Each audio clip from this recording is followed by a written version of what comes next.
In a world where two legends are born from different destinies. One shaped by the will of heroes, the other by the pain of a cursed beast. A collision is inevitable.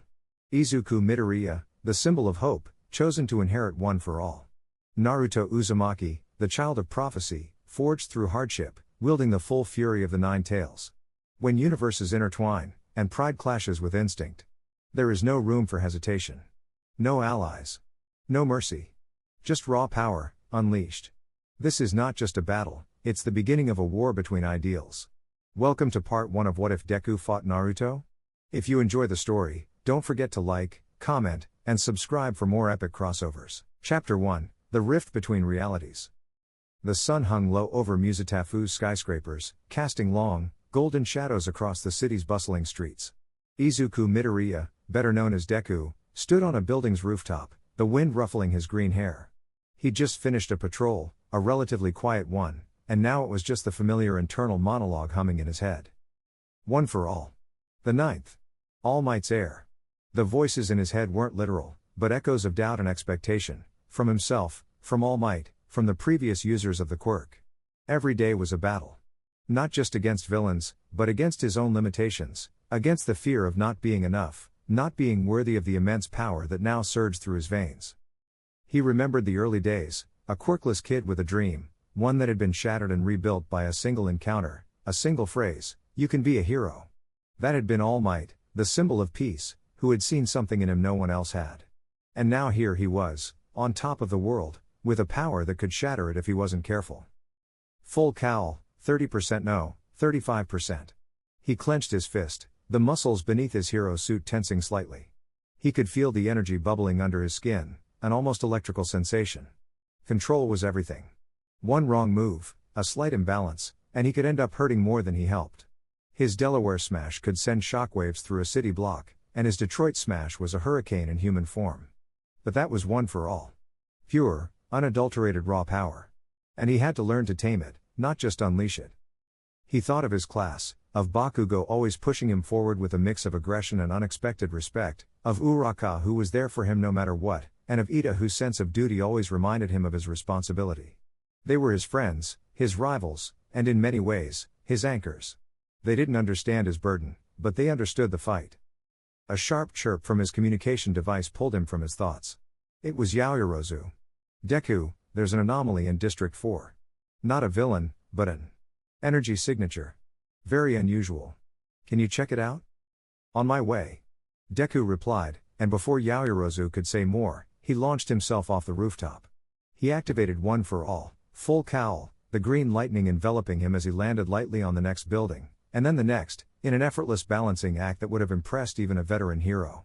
The air hummed around him as he leapt from rooftop to rooftop, the sound of shattered buildings long gone, replaced by the steady pulse of his own quirk. He was in his element, a part of the city he was meant to protect. District 4 was an industrial area, full of old factories and abandoned warehouses. It was usually quiet here, a place for graffiti artists and sporadic villain attempts to scavenge scrap metal. But as he approached, he felt it. An indistinct, disturbing energy in the air. It wasn't like anything he'd encountered before. Not a quirk, not a chemical reaction, but something else. In the middle of a large, open space, between two dilapidated warehouses, was a sight that made his heart seize. The air vibrated, not like after an earthquake, but as if the very fabric of space was tearing apart. A shimmering crack, like a fissure in an invisible pane of glass, began to reveal itself. It glowed with an unknown, pulsing violet color, and the sound emanating from it was a low, deep hum that resonated in his chest. "What in the world?" Deku mumbled, his quirk reacting instinctively, energy gathering around him like a protective aura. He'd encountered villains with portal quirks, with spatial distortion, but this was different. This felt ancient, immeasurably powerful, and terrifyingly incomprehensible. The crack grew rapidly, the violet glow intensifying, and the deep hum swelled into a roar that made the steel in the surrounding buildings vibrate. Rocks and gravel began to levitate around it, pulled inward by an unseen force. Deku backed away slightly, ready to act, but unsure what to do.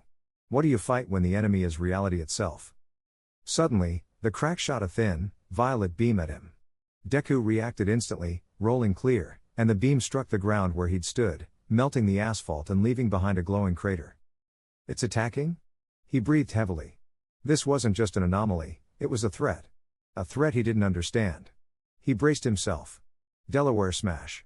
He coiled the muscles in his arm, his fingertips gathering the energy of One for All, but before he could unleash the attack, the crack expanded with ferocious speed, and an enormous suction force pulled everything around it inward.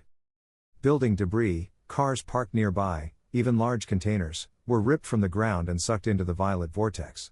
Deku fought against the pull, digging his feet into the asphalt, but even with One for All at 40%, he started to slide. I have to stop it. He didn't know how, but his hero instinct screamed at him to act. He looked around, no civilians in immediate proximity, thankfully. But if this continued, the entire district would be torn apart. He made a brave choice, or perhaps a foolish one. He aimed his arm at the crack, ready to unleash a powerful air blast to destabilize it, perhaps force it to close. I have to try something, he shouted, mostly to himself, as the pull grew stronger, and he felt himself losing his footing. Before he could complete the motion, he was ripped from the ground, flung into the violet glow. It was like falling through time and space. No up, no down. Just a swirling vortex of purple and black, a cacophony of sounds that weren't sounds, and a feeling of every fiber of his body being stretched and twisted. He tried to scream, but no sound came out. His quirk energy flickered and failed, as if the very power of One for All was in shock, unable to function in this absurd void. His thoughts raced. Was this the end? Had he failed? What would happen to his friends, to All Might, to the world he had sworn to protect? He clung to consciousness, to the thought of being a hero, even as darkness enveloped him. Suddenly, just as abruptly as it had begun, the tearing ceased. He was flung out of the vortex with violent force, his body a projectile in a new, unknown environment. He fell, and the ground rushed dangerously close. Instinctively, he activated One for All, but this time it felt different. Less controlled, more raw. It was as if the power itself was disoriented, out of sync with his own will. He crashed into a thick forest, breaking through branches and foliage with a sound like thunder. The ground shook beneath him when he hit, and a small crater formed where he landed. The pain was overwhelming, a burning sensation spreading through every muscle. He lay there, gasping for air, as dust and dirt rained down around him. Ugh! What? Where am I? He struggled up, his body aching, but no fractures. Just an intense, bruised feeling. One for All had protected him, even in this incomprehensible situation. He looked around. This was definitely not Musatafu. The trees were different, taller, with a more mysterious aura. The air was heavier, saturated with a foreign scent of damp earth and something he couldn't identify, a kind of deep, organic energy. No skyscrapers. No familiar sounds of traffic or police sirens. Just birdsong and the faint rustling of leaves in the wind. The sun, if it was the sun, was paler, and the sky had a slightly different hue than what he was used to. He tried to reach for his communication device, but it was dead. No signal. Completely dead. Panic began to gnaw at him. He was alone, stranded somewhere he didn't know, with no contact with anyone. He rose slowly, holding his side. His suit was torn in several places, and dust and dirt covered him. He had to figure out where he was. He had to find a way to get home. His hero duty, even in this absurd situation, was to analyze, to understand, to act. He began to walk through the forest, trying to orient himself. Each step was cautious. He listened. Did he hear something? A movement in the shadows? He was on high alert, ready to activate One for All if necessary. But against what? Whom? He emerged from the forest into a large, open plain. In the distance, he saw a massive rock formation. A cliff, with faces carved into its side. He rubbed his eyes. Was it a monument? Who were these people? No monuments in Musatafu looked like that. This was something completely, utterly different. He felt like a fish out of water, completely out of his element. Every fiber of him screamed to return to the safe routine, the familiar fight against known villains. But this was another league. Another dimension. He continued to move towards the cliff, the most prominent landmark. Maybe there was a city there. Maybe someone could help him.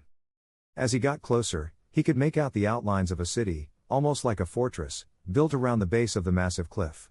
The houses were in a style he'd never seen before, with roofs that curved upwards and intricate carvings. People moved in the streets, but they looked different. No quirk manifestations, no strange body parts. Most wore a type of headband with a metal plate on it, engraved with a symbol he didn't recognize. He hid behind some bushes, observing. He needed to understand.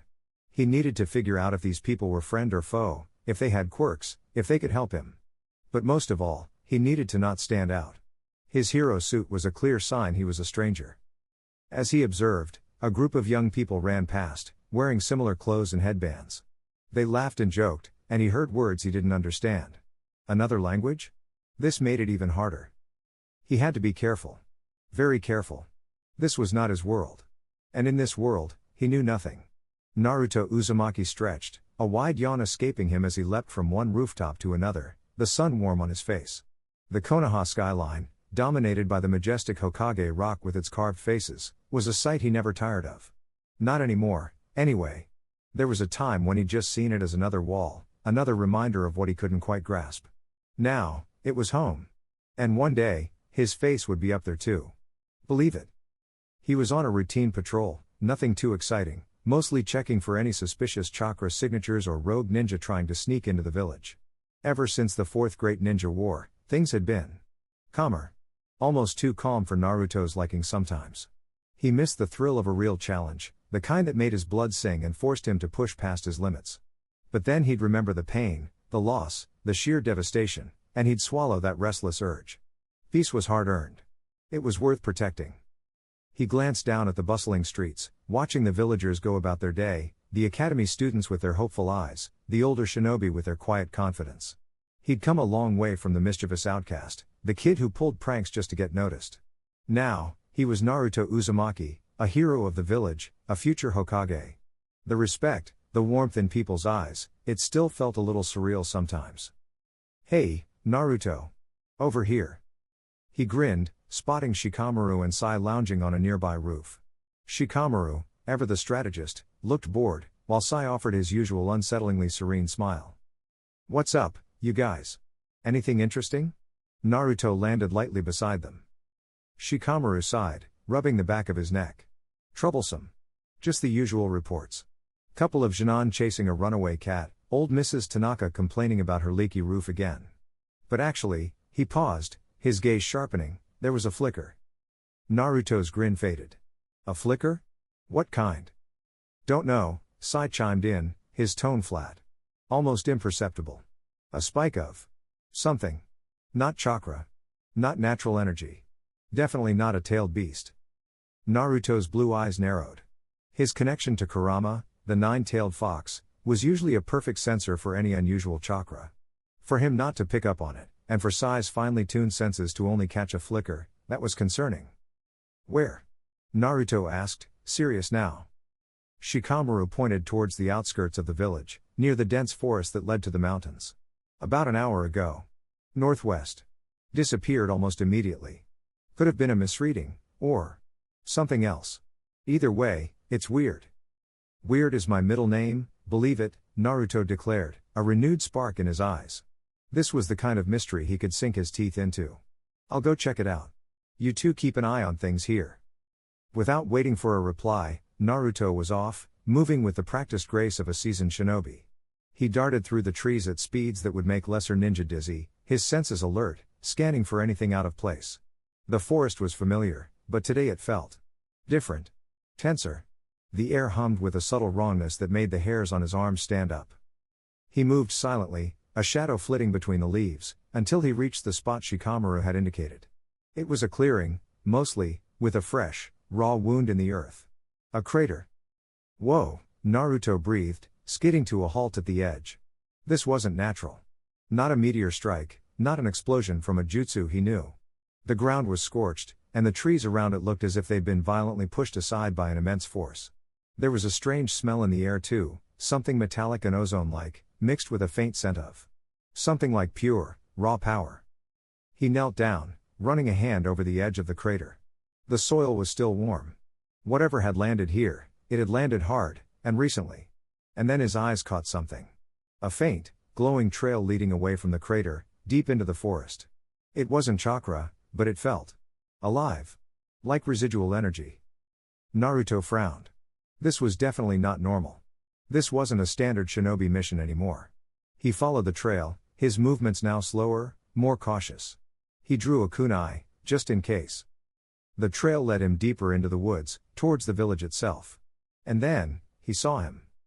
Hidden behind a thick cluster of bushes, near the edge of the forest that overlooked the city, was a figure. They were wearing a strange, green and black suit, torn in places, revealing what looked like a bruised, but muscled, arm. Green, unruly hair peeked out from under a cowl. This person was clearly not from Konoha. Their posture was tense, eyes wide as they stared out at the village with a mixture of confusion and intense caution. Naruto's first thought was, intruder. His shinobi instinct screamed. This person had clearly caused the crater, and they were now observing Konoha, possibly planning something. His hand instinctively went to his belt, ready to summon a Rasengan. He launched himself from the trees, a blur of motion, landing silently just a few feet behind the stranger. "All right, you. Who are you, and what are you doing snooping around our village?" he demanded, his voice firm and laced with a warning. Deku, startled, spun around, his eyes widening further in shock. He saw a young man with spiky blonde hair, bright blue eyes, and 3 whisker-like marks on each cheek. He wore an orange and black outfit, and a metal plate with an unfamiliar symbol was strapped to his forehead. But what truly struck Deku was the energy emanating from him. It wasn't a quirk, but it was immense, vibrant, and incredibly similar to the organic energy he'd felt in the air. This person was powerful. And he looked angry. I don't mean any harm," Deku stammered, his mind racing. This was a direct confrontation. He was out of his depth. He raised his hands defensively, trying to show he wasn't a threat. I don't know where I am. There was a portal. And then I was here." Naruto scoffed, a suspicious glint in his eyes. "A portal? What kind of genjutsu is this? And what's with that weird outfit? You trying to look like some kind of overgrown bug?" He eyed Deku's hero suit with disdain. "Talk sense, or I'll have to take you in by force." "It's not a genjutsu. And this is a hero suit," Deku blurted out, a flicker of his usual passionate spirit overriding his fear. "I'm a hero. I protect people." Naruto's eyebrows shot up. "A hero? You expect me to believe that? You're trespassing in our territory, causing unexplained craters, and acting suspicious. Around here, we call that being a rogue ninja." He took a step forward, his stance shifting, ready for a fight. Deku felt a cold dread creep into his stomach. This was it. The misunderstanding. And he could tell, this guy wouldn't hesitate. He took a deep breath, one for all starting to hum beneath his skin, readying himself for a battle he desperately wanted to avoid. His body ached, but he knew he couldn't back down. Not when he was being accused of being a villain. "I'm Izuku Midoriya. And I'm not a rogue anything," he declared, his voice gaining strength. "I'm just trying to figure out what happened." Naruto's response was swift, a blur of motion. He lunged, a kunai flashing in his hand. "We'll figure it out back at the Hokage's office, kid." Deku reacted on instinct, throwing himself to the side. The kunai whistled past his ear, embedding itself in a tree trunk with a sharp thud. This wasn't a normal fight. This was fast. Too fast. And this guy wasn't playing around. He was a genuine threat. And Deku was still disoriented, his quirk feeling off. The first clash had begun. The kunai, a blur of silver, had missed Deku by a hair's breadth. He ducked, the instinctive movement born of countless training exercises and real-world villain encounters. But this wasn't a villain he knew. This was a whirlwind of orange and black, moving with a speed and fluidity that defied logic. Naruto, fueled by the immediate threat of an unknown intruder, didn't hesitate. His initial lunge was just a feint, designed to force a reaction. As Deku twisted, Naruto was already closing the distance, his other hand reaching for a follow-up strike. Deku, still reeling from the disorientation of his sudden arrival, barely registered the next attack. Naruto's fist, surprisingly strong, aimed for his jaw. He threw up an arm, blocking instinctively, but the impact sent a jolt up to his shoulder. This guy was strong, not in the brute force way of someone with a strength quirk, but with a honed, precise power. It was different. Everything was different. "Stay down," Naruto yelled, his voice laced with the irritation of someone dealing with an uncooperative, stubborn opponent. He saw the green lightning spark around the kid's body, a strange, crackling energy he couldn't identify. Was it some kind of Kekkei Genkai he'd never heard of? Or a forbidden jutsu? Whatever it was, it felt volatile, dangerous. Deku gritted his teeth. "I told you, I'm not a threat. I just want to understand." He tried to put distance between them, leaping backward. One for all pulsed, but it felt muffled. Like trying to shout through a thick blanket. He could only manage a fraction of his usual power without risking tearing himself apart. He tried to focus, to channel the energy, but the unfamiliar environment, the sudden, aggressive attack, threw him off balance. Naruto wasn't about to give him space. He was a master of close-quarters combat, trained since childhood in taijutsu. He flowed forward, a shadow clone appearing with a puff of smoke beside him, mirroring his movements. Shadow clone jutsu. Naruto barked, the clone immediately moving to flank Deku. Deku's eyes widened at the sudden appearance of an identical copy. He'd seen quirks that created duplicates, but they always looked different, or moved with less coherence. This clone was perfect, indistinguishable. It felt real. Too real. Another quirk? Deku gasped, momentarily distracted by the impossible sight. That split second of hesitation was all Naruto needed. The clone moved in, while the original Naruto launched a kick at Deku's midsection. Deku barely managed to cross his arms, absorbing the blow. The force knocked the wind out of him, sending him skidding back, tearing up the forest floor. He gasped, scrambling to regain his footing. This isn't a quirk. This is something else entirely. Their movements, their speed. It's like nothing I've ever encountered. He realized he couldn't rely on brute force. Not when his own power was erratic, and his opponent moved like water, appearing and disappearing, multiplying. He needed to analyze. He needed to observe. But he didn't have time. Detroit Smash, Deku yelled, a desperate, uncontrolled burst of power. He swung his fist, a shockwave of air exploding outward. It wasn't the focused, precise attack he usually unleashed, but a wide, concussive blast designed to create distance. Naruto's eyes widened, a flicker of surprise finally crossing his face. This quirk was powerful. He and his clone dispersed with a sudden burst of speed, narrowly dodging the blast. Trees groaned, their leaves rustling violently, as the wind pressure tore through the clearing. Whoa! What was that? Naruto exclaimed, landing a few yards away, his clone reforming beside him. He felt the raw power in that attack, something akin to a wind-style jutsu, but far less refined, more destructive. This kid was dangerous. Deku, having put some space between them, was breathing heavily. His arm throbbed, a familiar pain from pushing one for all past its limits. He had to be careful. If he kept this up, he'd break his bones. He needed to find a way to communicate, to de-escalate. Listen to me. Deku pleaded, his voice strained. I'm not here to fight. I don't know this place. My world. It's different. I have a quirk, a superpower. But it's not like whatever you're doing. Naruto just stared at him, head tilted slightly. Quirk? Superpower? What are you even talking about, weirdo? Is this some kind of new genjutsu that messes with your head? Because it's not working on me, believe it. He pointed a finger at Deku. You're a foreign ninja, and you're coming with me to the Hokage. Deku felt a wave of frustration. He doesn't understand. He can't understand. How do I explain quirks, heroes, all might, when he keeps talking about jutsu and Hokage? The language barrier was immense, but it was more than just words. It was a fundamental difference in their realities. He tried again, slowly, trying to convey his meaning through gesture. He pointed to himself, then made a sweeping motion towards the unseen portal. From another place. Not here. He pointed at Naruto. You. Ninja? He held his hands out, open palms, a universal sign of peace. Naruto watched his gestures, his expression a mix of suspicion and grudging confusion. Ninja? Of course I'm a ninja. Are you messing with me? But the genuine distress in the kid's eyes, the obvious lack of a fighting stance beyond pure defense. It made Naruto hesitate. He wasn't a fool. He'd seen enough liars in his life. This kid seemed truly lost, truly confused. But that didn't mean he wasn't a threat. All right, Naruto said, lowering his kunai slightly, but not fully. If you're not here to fight, then stop trying to smash the forest with your quirk. I won't if you stop attacking me.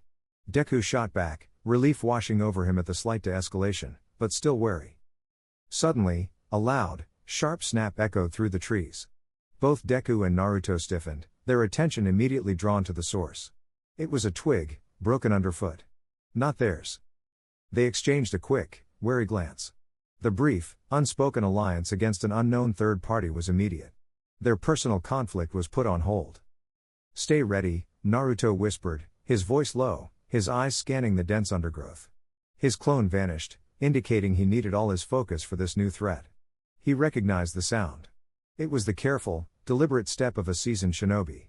One he didn't recognize. Deku, meanwhile, focused on the unique energy signature he'd sensed earlier. It was back, stronger now, moving towards them. It wasn't the vibrant, organic energy of Naruto. This was colder, darker, and felt predatory. He recognized the feeling from encounters with particularly malicious villains. A figure emerged from the shadows, stepping into the clearing. He was tall, gaunt, dressed in flowing, dark robes. His face was obscured by a wide-brimmed hat, but Deku could feel the malevolence radiating from him. He held a staff, gnarled and dark, that seemed to absorb the light around it. Well, the figure rasped, his voice dry and ancient, like rustling leaves. What an unexpected gathering. A young, boisterous shinobi, and something new. A fresh spark, adrift from its own dying flame. His gaze, even through the shadows of his hat, seemed to pierce Deku. Naruto took a protective step forward, kunai raised. Who are you? And what do you want in Konoha's forest? The figure chuckled, a chilling sound devoid of humor. Konoha? Such a small, insignificant speck. I am merely passing through. But it seems I have found something interesting. That boy, he gestured to Deku with his staff, he carries a unique energy. An energy that hums with the essence of other worlds. A rare delicacy, indeed. Deku felt a cold shiver run down his spine. This wasn't just a new opponent, this was something far more sinister than any villain he'd faced. The way he spoke, the way he looked at him. It was as if he saw Deku not as a person, but as a resource. And he knew about other worlds. Stay away from him, Naruto yelled, launching himself at the cloaked figure, a Rasengan already forming in his palm, swirling with chaotic blue energy. His immediate instinct was to protect, to defend his village and its people, even if this stranger was still an unknown. The figure merely raised his staff. A ripple of dark energy spread out, not as an attack, but as a barrier. Naruto's Rasengan slammed into it, and instead of exploding, it simply vanished. Absorbed.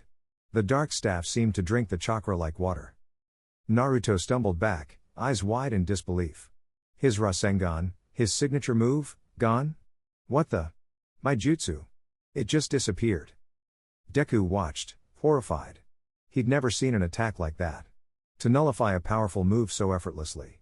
This was a level of threat neither of them had anticipated. Fascinating, the cloaked figure murmured, his voice laced with chilling amusement. Such raw power, squandered on crude techniques. And you, he turned his gaze back to Deku, your quirk pulses with a similar, untamed potential. Imagine what I could do with two such unique energies, properly refined. Deku felt the familiar surge of anger, the kind that always ignited when he saw someone threatening innocent lives, or in this case, seeking to exploit power. We won't let you, he declared, stepping forward, his body humming with the increased output of One for All, green lightning crackling more intensely around him. He might not understand this world, or this enemy, but he understood the threat. He understood his duty. Naruto, recovering from his shock, stood shoulder to shoulder with Deku, their eyes fixed on the mysterious figure. The immediate hostility between them had dissolved, replaced by a shared, urgent need to face this new, powerful threat. The fight they had just been having suddenly felt trivial. So, Naruto said, a grim determination in his voice, you think you can just waltz into our forest and take what you want, huh? You've got another thing coming. Believe it. He activated Sage Mode, his eyes turning orange, the markings appearing around his eyes, and the chakra around him intensified, a golden aura shimmering. The power of natural energy flowed through him, making him more aware, more powerful. The cloaked figure tilted his head slightly. Oh? So the little furball wishes to play? Very well. Let us see if your combined power can even scratch the surface of true might. He raised his staff again, and the air around him began to distort, not with the rippling effect of a portal, but with a crushing, suffocating presence. A dark, inky void seemed to coalesce around his form. The enemies had been forced into an unlikely, desperate alliance. The air grew heavy, almost suffocating, as Voidborn's dark energy pulsed outward. It wasn't a physical pressure, but a chilling sense of emptiness, a void that seemed to drain the warmth from the very forest itself. Deku felt his quirk flicker, the vibrant green lightning around him dimming slightly as if struggling against an invisible current. Naruto's Sage Mode aura, usually so brilliant and golden, seemed to shimmer on the edge of instability. Don't let him get close, Deku yelled, his voice strained. He didn't know what this void power was, but it felt like the antithesis of everything One for All stood for: life, creation, kinetic force. Naruto didn't need to be told twice. He lunged, a flurry of shuriken appearing in his hands, laced with chakra. "Let's see you absorb these, old man." He flung them with expert precision, aiming for Voidborn's head and limbs. The shuriken flew true, but as they neared Voidborn, they seemed to slow, then distort, their edges blurring as if being eaten away by an unseen force. Before they even reached him, they dissolved into nothingness, leaving faint trails of dissipating chakra. "Futile," Voidborn rasped, a faint amusement in his ancient voice. Such simple tools against the entropy of the cosmos. Deku took his chance while Voidborn was momentarily focused on Naruto's attack. With a surge of One for All, full cowl, he burst forward, aiming a powerful kick at Voidborn's side. Shoot style. Delaware smash. He put everything he had into it, not wanting to risk a full smash and damage the surrounding area, but needing to hit hard. The kick connected, a satisfying thud echoing through the clearing. But it was like kicking solid stone. Voidborn didn't even flinch. The dark energy around him simply absorbed the impact, sending a dull ache through Deku's leg instead of the usual satisfying recoil. He watched in horror as the green lightning around his leg seemed to be drawn into Voidborn's body, a faint, wispy stream of energy disappearing into the dark robes. "He's absorbing my quirk," Deku gasped, recoiling instantly, a desperate fear gripping him. This wasn't just nullifying attacks, it was consuming them. "Interesting," Voidborn murmured, a hint of genuine curiosity in his tone. "A different resonance, but equally delectable. It strengthens me." Naruto, seeing Deku's attack fail and the strange absorption, grimaced. "He's like a black hole. Nothing works." His mind raced, desperate for a strategy. This wasn't like fighting a standard ninja. This guy was on a whole other level. He needed to be hit with something beyond what he could absorb. "All right, how about this?" Naruto roared, forming hand signs at blinding speed. Massive Rasengan. He began to gather a colossal amount of natural energy, the blue orb growing rapidly in his hand, swirling with an uncontrolled fury. It was bigger than anything he'd formed in a quick battle, requiring a moment of intense focus. "Don't," Deku cried out, understanding dawning on him. If his regular attack was absorbed, a massive Rasengan would be a feast for this monster. But Naruto was already committed. The towering orb of chakra slammed into Voidborn. For a fleeting second, it seemed to hold, pressing against the dark aura, pushing him back a few feet. Hope flared in Deku's chest. Maybe, just maybe, the sheer scale was too much. But then, the dark energy around Voidborn flared, a hungry, ravenous black. The massive Rasengan, instead of exploding or pushing him further, began to shrink, its vibrant blue light dimming, being sucked into the void. It wasn't just nullified, it was consumed, leaving no trace behind. Voidborn slowly lowered his hand, the dark aura around him seeming to grow subtly stronger, more dense. "Pathetic. You exhaust yourselves, while I grow stronger with every misguided effort." He turned his shadowy gaze to Naruto.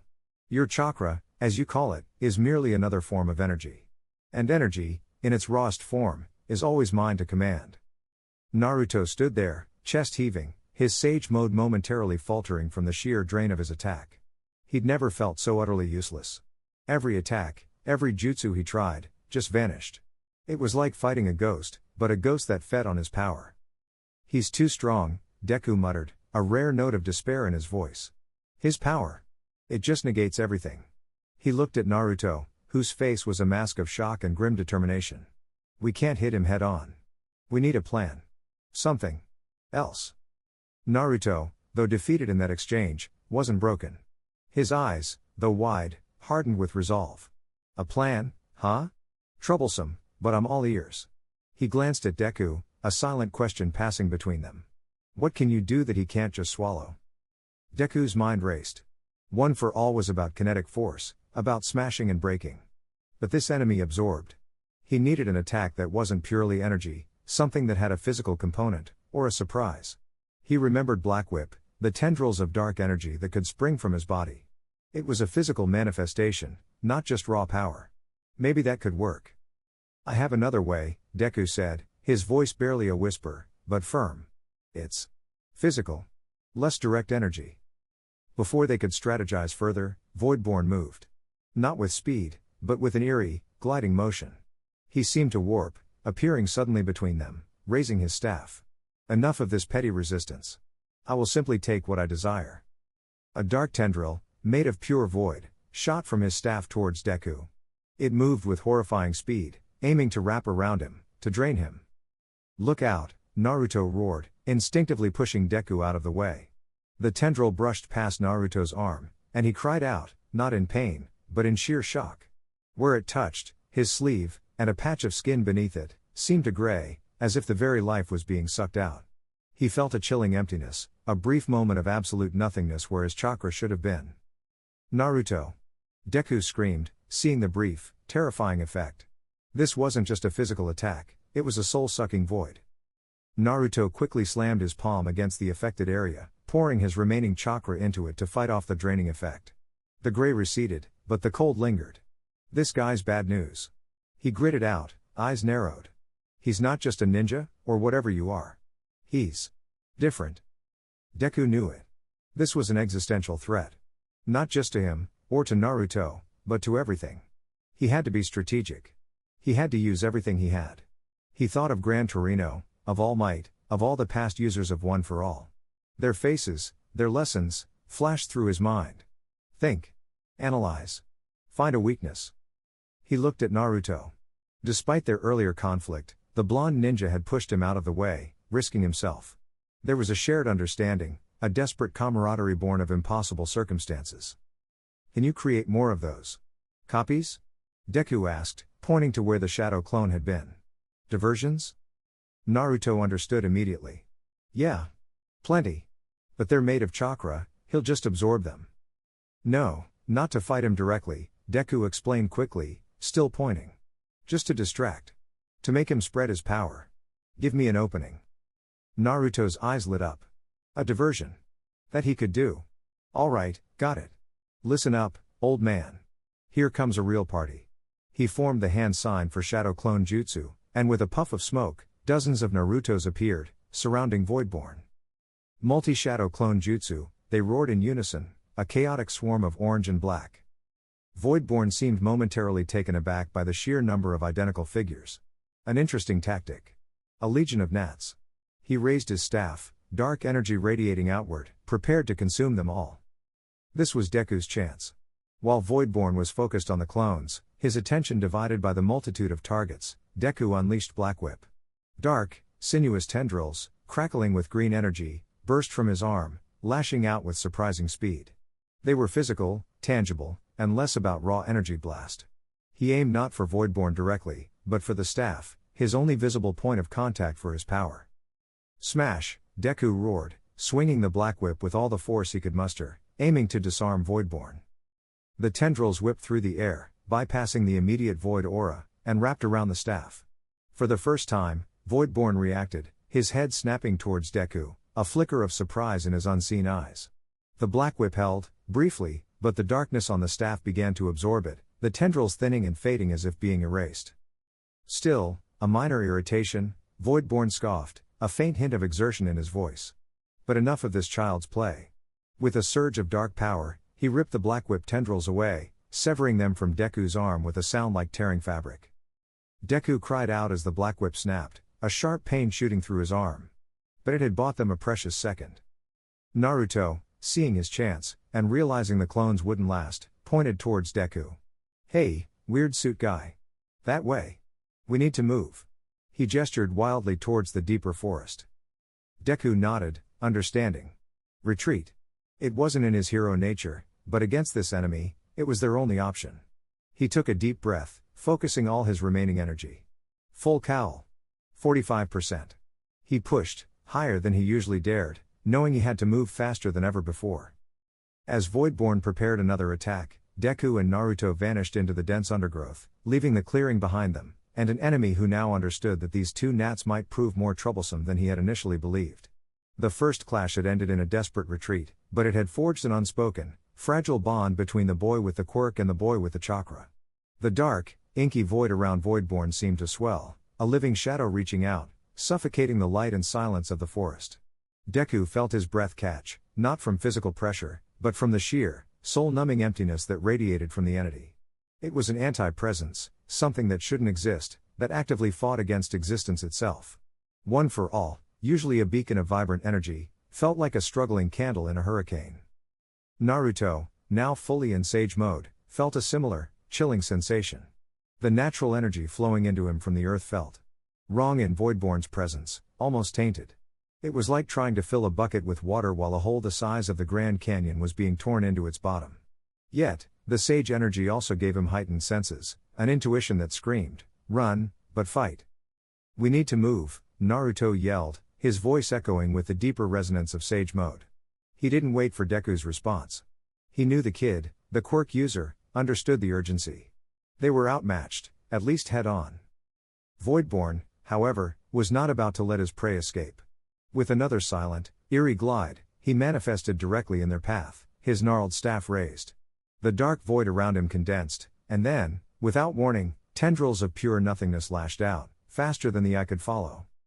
Deku reacted first, a desperate surge of one for all. He pushed 50%, a dangerous level, sending a shockwave through his arm. "Smash!" he cried, unleashing a powerful punch aimed not at Voidborn, but at the ground between them. The earth fractured, a massive divot forming, sending a cloud of dirt and debris flying. It was a desperate attempt to obscure their escape, a blind. Naruto, understanding the unspoken signal, clapped his hands together, performing a quick series of hand signs. Wind release, great breakthrough. He exhaled a massive gust of wind, amplifying Deku's earth blast, creating a swirling vortex of dust and leaves that momentarily swallowed Voidborn. "Now," Deku yelled, his voice ragged. He didn't know if Naruto understood the words, but the urgency in his tone was universal. They broke into a sprint, Deku a green blur, Naruto an orange streak, weaving through the trees. They ran deeper into the forest, away from the village for now, hoping to gain enough distance to plan their next move. The crashing sounds of the forest behind them told them Voidborn was on their heels, unimpeded by their desperate scream. "We can't outrun him forever," Naruto panted, leaping over a fallen log with effortless grace. His Sage Mode allowed him incredible stamina, but he could feel the drain of Voidborn's presence, a subtle siphoning of his energy even from afar. Deku's chest burned, not just from the exertion, but from the fear. This was unlike anything he'd ever faced. All for one was a tangible, human evil. Shigaraki, a twisted, broken boy. But Voidborn. He was an embodiment of cosmic dread. He was a force of nature, but a malevolent one, intent on consumption. His power. "It's like a black hole for energy," Deku gasped, trying to explain, even knowing the words might not translate. He clutched his left arm, the familiar ache of one for all overexertion setting in. "Every time we use our quirks. Our powers. He gets stronger." Naruto glanced at him, his brow furrowed. "So, you're saying, the more we fight, the more we lose?" He hated that idea. His entire life had been about fighting, about pushing through, about never giving up. But this was different. "That's troublesome," he muttered, echoing Shikamaru's favorite phrase. They continued to run, dodging trees, leaping over ravines.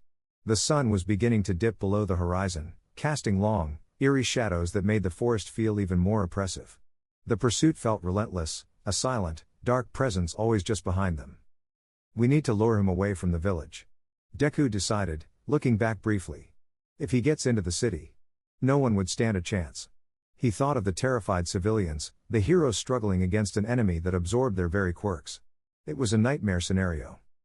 Naruto nodded grimly. "Yeah, I was thinking the same thing. Can't let him get near Konoha. Too many innocent people." Their shared goal, born of their inherent protective instincts, temporarily overrode any lingering distrust. They were both defenders, in their own worlds, and that primal urge united them. Suddenly, a massive oak tree ahead of them splintered and exploded. Voidborn stood in its place, his staff raised, the darkness around him churning. He had used a concentrated blast of his void energy, less to injure, more to block their path. "You cannot escape that which consumes all," Voidborn's voice resonated, closer now, chillingly calm. "Yield, young ones. Your struggles are quaint, but ultimately futile." "Never," Naruto roared, his body instinctively preparing for a direct confrontation. But Deku grabbed his arm, pulling him back. "Wait. We can't fight him here. We need an advantage." Deku's mind was racing, desperately searching for anything. He looked around, eyes darting from tree to tree, searching for a weak point in the environment, a strategic opening. Then he saw it. A clearing further ahead, but beyond it, a sheer cliff face, dropping down into a rocky gorge. A dead end, but also a trap. Or an opportunity. The gorge, Deku shouted, pointing. We can funnel him there. Maybe. Maybe we can trap him, or force him to overextend. Naruto followed his gaze, understanding clicking into place. A narrow space, less room for the Voidborn to maneuver, and perhaps a chance to hit him with something unexpected. Alright. Let's go. They changed direction, pushing even harder, heading directly for the gorge. Voidborn, sensing their shift, merely followed, a sinister smile undoubtedly hidden beneath his hat. He was confident. He had them cornered. As they reached the edge of the gorge, the ground dropped away sharply. Below them, jagged rocks formed a treacherous landscape, and a narrow river snaked its way through the bottom. It was a dangerous place to fight, with limited escape routes, but that was precisely the point. What's the plan, smart guy? Naruto asked, standing at the precipice, his sage mode chakra flaring, ready for anything. He trusted Deku's quick thinking, even if he didn't fully grasp the quirk's concept. He'd seen the kid's analytical mind in action during their brief, chaotic clash. Deku peered over the edge, his eyes scanning the gorge below. We need to hit him with something. That isn't pure energy. Something physical, that he can't just absorb. Or something that causes a chain reaction. He thought of his smash attacks, their concussive force. They dispersed air, shattered solid objects. Could they shatter the void? Or simply push it? I can create a Rasengan that explodes on impact, right? Naruto suggested, already beginning to gather chakra. A wind release, Rasen Shuriken. It cuts at a molecular level. Deku's eyes widened. A molecular level. That could work. He remembered the effect of the void tendril on Naruto's arm, how it seemed to strip away matter. If Naruto's attack could work on a fundamental level, perhaps it could bypass Voidborn's absorption. But we need to hit him with it. And it has to be a surprise. I've got clones for that. Naruto grinned, a flash of his usual confidence returning despite the grim situation. I'll make a bunch of them, lure him in. You hit him with whatever that big air punch thing was. And then I hit him with the Rasen Shuriken.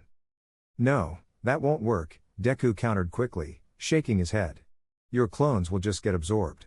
We need something else. Something big. Something to create a huge distraction, and then you strike while he's distracted. He looked at the cliff face. It was unstable in places, loose rocks clinging to its side.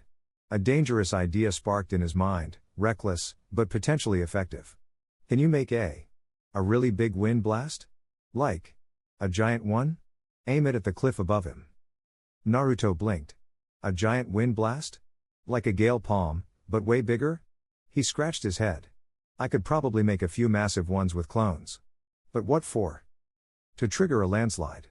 Deku explained, excitement mixing with apprehension in his voice. We hit the cliff, bring down tons of rock and earth on him. It's physical. He can't absorb rocks. Naruto's eyes lit up. A landslide. That's brilliant. And troublesome. But brilliant. He started forming hand signs. Alright, you distract him, get him positioned. I'll prep the attack. Voidborn slowly approached the edge of the gorge, his dark presence radiating menace. Do you truly believe a mere precipice can save you? This is merely a prelude to your surrender. We're not surrendering, Deku shouted, stepping forward, his body once again sparking with green lightning. He needed to be the bait, to draw Voidborn's full attention. You won't take anything from us. Not our powers, and not our worlds. Naruto, meanwhile, began preparing his multiple shadow clones. He needed to synchronize this perfectly. One shot. One chance. He felt a surge of respect for the green-haired kid beside him. He might not understand his power, or his world, but he had guts. And he had a plan. A stupid, reckless, but potentially genius plan.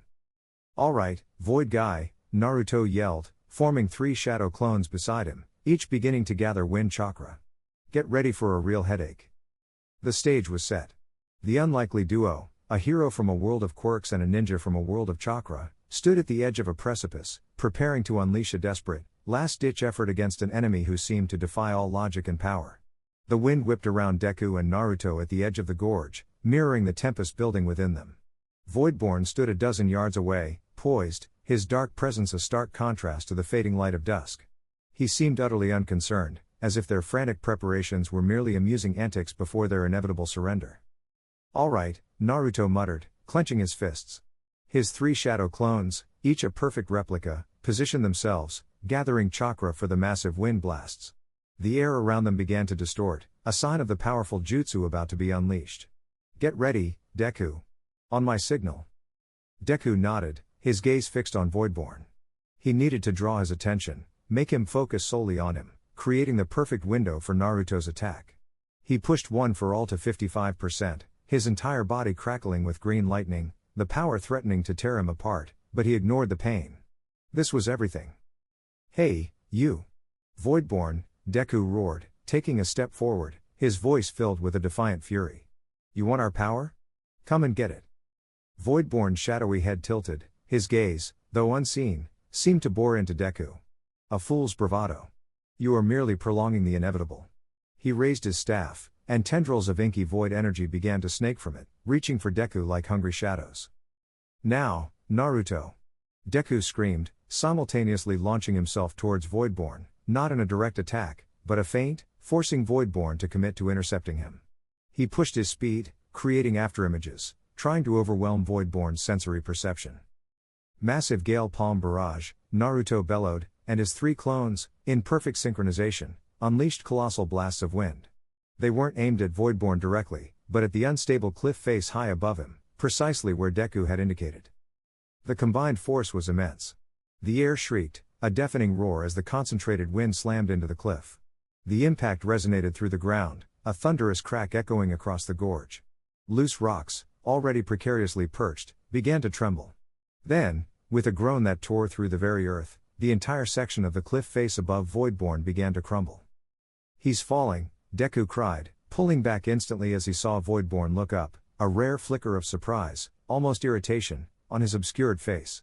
The dark energy around him flared, trying to form a shield, but this was different.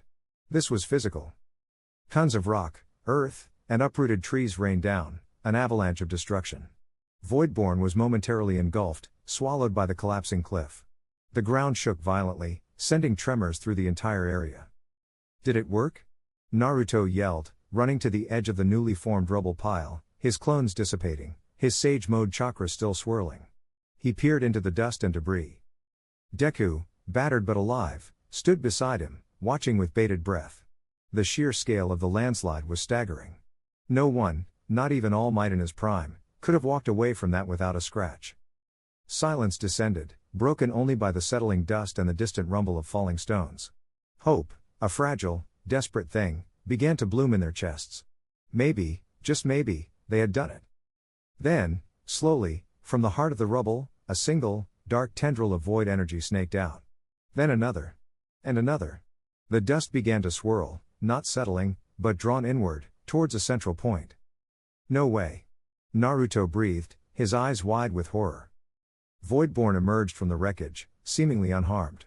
His dark robes were pristine, not a single speck of dust clinging to them. The gnarled staff was intact. And the void energy around him was stronger, more vibrant, almost gleeful. "A rather crude attempt," Voidborn rasped, his voice echoing with renewed power. "Such efforts are merely absorbed. The earth, the stone, the very kinetic energy of the impact. All become part of me." He extended a hand, and a large, jagged piece of rock, embedded with a tree branch, floated effortlessly towards him, then dissolved into pure darkness as it touched his palm. Deku felt a cold, crushing despair. It wasn't just energy. It was matter. He could absorb anything. Their plan, their desperate, reckless gamble, had been utterly useless. In fact, it had made him stronger. "This is bad," Naruto whispered, his voice tight. His sage mode aura flickered, straining against the encroaching void. "He's stronger than before." Voidborn turned his gaze on them, a predatory gleam emanating from beneath his hat. "Indeed. Thank you for the generous contribution. Now, where were we?" "Ah, yes. Your capture." He raised his staff, and this time, the void energy didn't just lash out. It spread, forming a wide, crushing wave of darkness that expanded rapidly towards them, consuming everything in its path.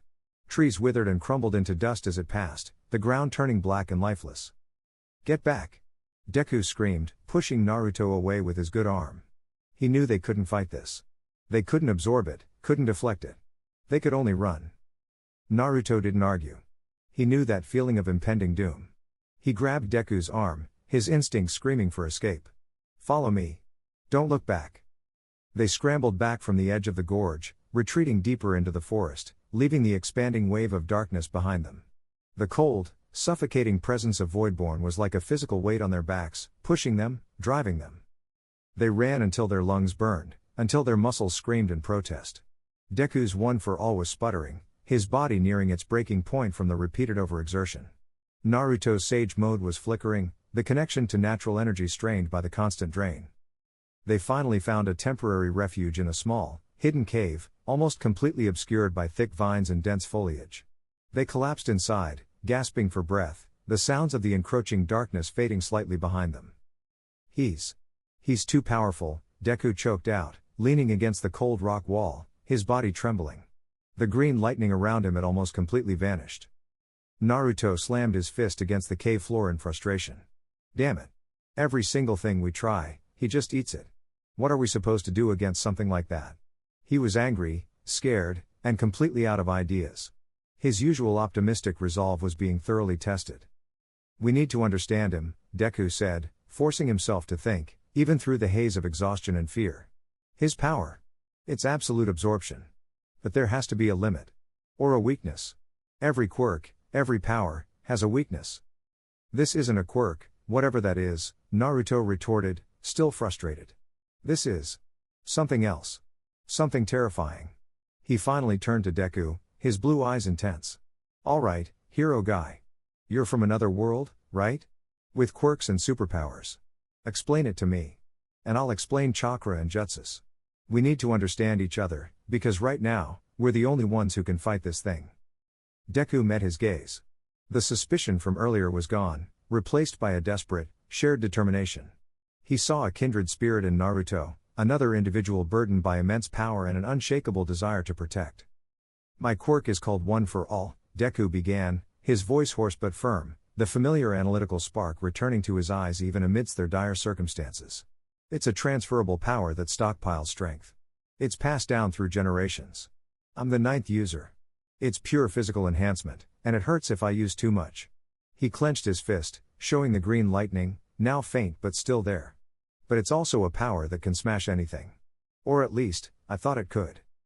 Naruto listened intently, his initial skepticism giving way to genuine curiosity. Transferable power? Like a bloodline limit, but not? And it breaks your bones? He looked at Deku's bruised arm. Troublesome. He then gestured to himself. Okay, so my power, it's called chakra. It's a mix of spiritual and physical energy in our bodies. We can mold it to do things. Like walk on water, climb walls, or do jutsus, techniques. Like my Rasengan, a ball of spinning chakra. Or my shadow clones, they're not just illusions, they're real copies, made of chakra. Real copies? Deku echoed, mind blown. That's incredible. No quirk I know can do that. And then there's Sage Mode, Naruto continued, his eyes glowing faintly orange. That's when I absorb natural energy from the environment. It makes me stronger, faster, and my jutsus more powerful. But I have to stand still to gather it, or I turn into a frog. He shuddered slightly at the thought. Deku blinked. A frog? Yeah, a statue. It's happened before, Naruto admitted, a sheepish grin briefly crossing his face, momentarily breaking the tension. He then grew serious again. But this guy. Voidborn. He just eats it all. Chakra, natural energy, your quirk power. He just sucks it up. Like nothing. Which means, Deku picked up, his analytical brain already processing the new information, we can't just throw raw power at him. We need something clever. Something he can't absorb, or something that happens too fast for him to react, or something that bypasses his absorption. Naruto leaned forward. So, what's left? What can't he absorb? Is there anything? And why is he even here? He mentioned other worlds, Deku said, the memory of Voidborn's words chilling him. He said I was a fresh spark, adrift from its own dying flame. He knew I wasn't from here. Maybe he's hunting for unique energy signatures across different dimensions. Different dimensions? Naruto repeated, his mind trying to wrap around the concept. It sounded like something out of a genjutsu, or a fantastical tale. But after seeing Deku's quirk and Voidborn's power, he was willing to believe anything. So he's like a dimensional hunter? If he is, Deku mused, then there might be a weakness related to the very act of dimension hopping, or perhaps a vulnerability to things that don't fit his absorption criteria. He looked at his hands, then at Naruto's. Our powers are different, but maybe there's a commonality. Or a combined approach. Alright, Naruto said, a familiar fire rekindling in his eyes. He hated running, hated losing. But he also hated not understanding, and this conversation was finally giving him a foothold. So, we're stuck here, and we've got a world-eating weirdo after us. Sounds like we got a lot of talking to do, quirk guy. My name is Deku, Izuku corrected softly, a faint smile touching his lips. And you're Naruto. We should probably start there. The first clash had ended in a desperate retreat, but it had ignited something far more profound, a desperate need for understanding, and the fragile, yet undeniable, beginning of a partnership forged in the face of an unimaginable threat. Their worlds had collided, and now, they had to figure out how to survive it. The air in the hidden cave was cool and damp, a stark contrast to the burning intensity of their earlier confrontation. Deku and Naruto sat opposite each other, their initial exhaustion giving way to a frantic surge of analytical thought and desperate strategizing. The shared terror of Voidborn had stripped away any pretense of hostility, leaving only the raw, shared instinct for survival and protection. So, Naruto began, breaking the silence, his voice now calmer, more focused. He eats everything. Chakra, your quirk energy, even solid rock. That's insane. The only thing I've ever seen absorb jutsu like that was the Geto statue, and even that had limits. He rubbed his chin, a rare thoughtful expression on his face. If he can absorb anything, how do we even touch him? Deku nodded slowly, his fingers tracing patterns on the dusty cave floor. His analytical mind, usually a whirlwind of quirk notes and combat strategies, was struggling to categorize Voidborn. He didn't fit any known framework. Exactly. Every quirk has a counter, a drawback, a weakness. Even All for One, which steals quirks, can't just absorb anything without limit, and it has a physical form that can be hit. But this Voidborn, he just consumes. What about things that aren't energy, then? Naruto mused aloud, his eyes narrowed in thought. Like a really strong punch? Just pure, physical force, no quirk or chakra involved. Or maybe illusions? Can he absorb something that's not real? Deku considered this. A pure physical punch from me, without activating One for All, wouldn't do anything to him. It'd be like punching a wall. And he absorbed the kinetic energy of the landslide, not just the raw power. So, force itself seems to be part of what he consumes. He paused, a flicker of an idea in his eyes. But illusions. A powerful genjutsu might work. Can you do that? Naruto shook his head, a slight frown. Nah, I'm terrible at genjutsu. Sasuke's the expert there. All I can do is break out of them. But, maybe. What if we hit him with something he can't absorb because it's too fast, or too complex? Or something that isn't connected to a person directly? Too fast. That's an interesting thought, Deku murmured, his mind already spinning. If he has to actively absorb, then maybe there's a processing speed limit. If we hit him with multiple, disparate attacks, or something incredibly rapid and widespread. He looked at Naruto. Can your shadow clones do anything besides just attack? Can they create a lot of small things very quickly? Naruto grinned, a flash of his old confidence returning. You bet. We can throw thousands of kunai and shuriken. Or turn into different things. Or just swarm him. But he absorbed the shuriken earlier, Deku reminded him, pulling him back to reality. They dissolved. Unless. What if they're not just physical objects, but infused with something he can't absorb? Or something that disrupts him? Poison? Naruto suggested, though his face scrunched up at the thought. Nah, I don't carry poison. Sakura is good at that. But what about my sage mode? It lets me feel natural energy, right? What if I could sense a weakness in his energy signature? A blind spot in his absorption? That's a definite possibility. Deku's eyes lit up. If his power is absolute absorption, then that's a power in itself, and it has to have a source, a core. And a core usually has a weakness. Something that overloads it, or destabilizes it. If your sage mode can sense natural energy, maybe it can sense the absence of natural energy, or a disturbance in it caused by his consumption. He thought of All for One's weakness, the cumulative strain on the user, and the simple fact that he could be physically struck and injured. What was Voidborn's equivalent? He seemed ethereal, yet incredibly powerful. And why did he come here? Naruto asked, leaning back against the cave wall, his voice quieter. He said you were a fresh spark. Did he? Pull you here?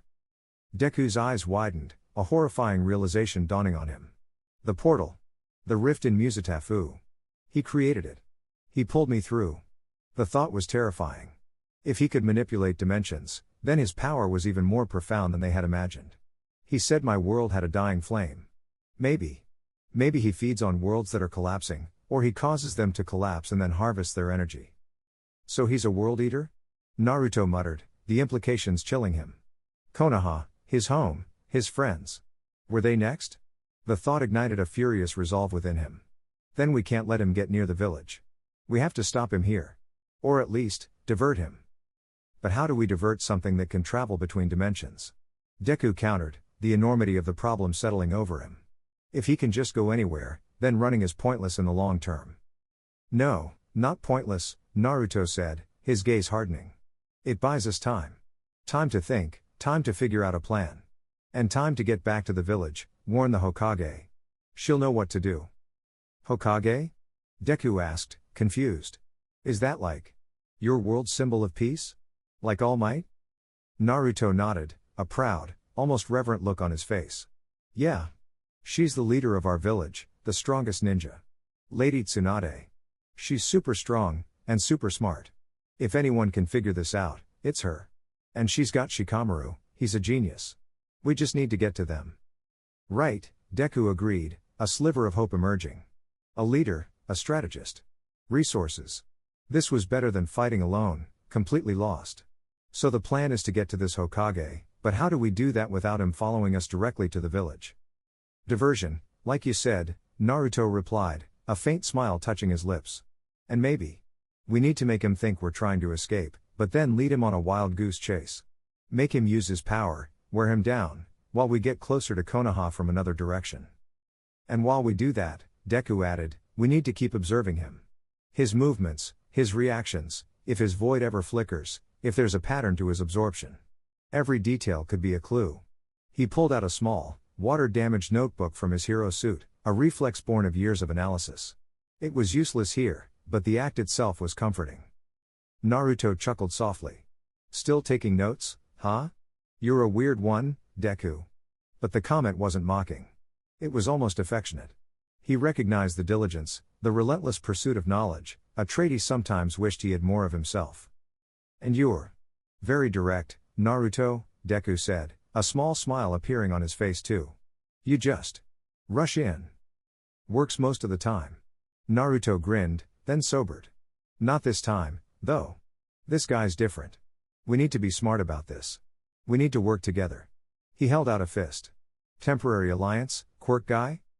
Deku looked at the offered fist, then at Naruto's determined, hopeful eyes. This wasn't just a powerful opponent, he was a potential ally, a guide in this strange, terrifying new world. Their worlds were so different, their powers so distinct, yet their core values, protecting the innocent, fighting for what's right, were perfectly aligned. He bumped his fist against Naruto's. Temporary alliance, chakra guy, Deku affirmed, a newfound sense of resolve settling in his chest. Let's figure this out. Together. A silence fell between them, but it was no longer heavy with suspicion or fear. It was a shared silence of contemplation, of two different minds, from two different realities, working in tandem against an insurmountable foe. The forest outside the cave was growing darker, the sounds of unseen creatures beginning to stir. They knew Voidborn was out there, searching, consuming. Their time was limited. All right, Naruto whispered, breaking the silence, his eyes fixed on the cave entrance. My sage mode is almost fully restored. We need to move soon, before he finds this place. Where do you think he'll look first? Deku closed his eyes, picturing the gorge, the path they'd taken. He'll assume we're still trying to escape deeper into the forest, or maybe circle back to the village. We need to choose a path he won't expect. Maybe double back, but move stealthily, through the densest parts of the forest, using the shadows. Naruto nodded. Good idea. I'm good at stealth when I need to be. And my clones can create diversions in other directions. He paused, a mischievous glint in his eyes. We could even make a few clones look like you, running the wrong way, just to mess with him. Deku's eyes widened, a small chuckle escaping him despite the gravity of the situation. That's actually brilliant. He's hunting for my spark, right?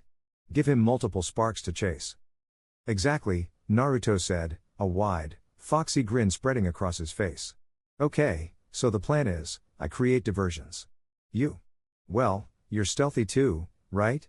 With your super speed, you can probably move through the trees quietly. Full cowl makes me fast and light-footed, Deku confirmed. And I can control the air pressure around me to muffle sound. Perfect. Naruto clapped his hands. Alright, then. Let's get out of here. And let's find Lady Tsunade. They both stood up, a renewed sense of purpose radiating from them. They were still injured, still exhausted, and still facing an enemy they barely understood. But now, they weren't alone. They had each other. And for the first time, in this strange, alien world, Deku felt a flicker of hope. He wasn't just a hero anymore, he was part of a team, albeit an unexpected one. As they slipped out of the cave, the moon was rising, casting an eerie glow over the forest. The night was vast, silent, and full of unknown dangers. But as Deku moved, he felt Naruto's presence beside him, a steady, unwavering force. The rift between realities had brought them together, and now, they would face whatever came next, side by side. Their journey had only just begun. The forest, bathed in the pale glow of the moon, transformed into a labyrinth of shifting shadows. Every rustle of leaves, every snap of a twig, felt amplified, a potential betrayer in the oppressive silence. Deku moved with a focused intensity, his full cowl activated at a low, humming percentage, just enough to ensure silent, swift movement. He used his enhanced agility to navigate the uneven terrain, leaping from branch to branch, his movements fluid and almost imperceptible. He focused on controlling his air pressure, muffling the sounds of his landings, a technique he'd honed to perfection during solo stealth missions. Naruto was a shadow beside him, a master of forest traversal. His sage mode, now fully restored, allowed him to perceive the forest in a new way, the flow of natural energy, the subtle shifts in wind, the distant sounds that even Deku's enhanced hearing might miss. He moved with the quiet grace of a predator, his feet barely disturbing the damp earth. "All right," Naruto whispered, his voice low, a few moments after they'd exited the cave. "Time for phase 1. Distraction." He stopped, his eyes scanning the dense canopy above. "Give me a minute." Deku nodded, taking cover behind a thick tree trunk, his gaze sweeping their surroundings, instinctively searching for any sign of Voidborn's looming presence. The void energy, a cold, empty feeling, was still distant, but he knew it was out there, searching. Naruto closed his eyes, focusing. Then, with a puff of smoke, 5 perfect shadow clones appeared around him. Each clone looked at Naruto, then at Deku, receiving their instructions without a word, a testament to the efficient, mental link shared by clones. "Okay," Naruto murmured to Deku, a mischievous glint in his eye. "These guys are gonna make some noise. They'll head northeast, away from the village. Make 'em think you're still trying to run. Keep that spark of yours visible enough for him to chase." One of the clones grinned, then, to Deku's surprise, it shimmered, its form twisting and morphing into a crude, but recognizable, copy of Deku himself. The proportions were slightly off, and the green lightning was a bit exaggerated, but it was enough to fool a distant observer. The other 4 clones transformed similarly. "Transformation jutsu," Naruto whispered, a proud smirk on his face. "Pretty neat, huh?" Deku's jaw dropped slightly. "Incredible. A quirk that can completely change appearance and still maintain power. I've never seen anything like it." "Yep. Handy for undercover missions, or just pranks," Naruto said, winking. "All right, clones. Go make some noise. Lead him on a merry chase." The 5 transformed clones saluted, then launched themselves away, each deliberately creating a small amount of disturbance, a burst of energy, a muffled smash. Sound, just enough to draw attention without revealing their true nature as decoys. Deku could feel the faint, familiar spark of one for all radiating from them as they sped away, mimicking his own signature. "He'll be drawn to that," Deku predicted, his mind analyzing the tactic. "He's looking for my specific energy signature, the fresh spark. This is a clever way to mislead him." "Believe it," Naruto said, a confident grin. "Now, we go the other way. Quietly. We need to skirt around his search pattern and head straight for the village. But we can't take the main road. Too exposed. We stick to the densest parts of the forest." They began to move again, their pace steady, but their movements now even more subdued. Every step was calculated, every landing featherlight. Deku, with his honed senses, could pick up the faintest shifts in the wind, the vibrations in the ground.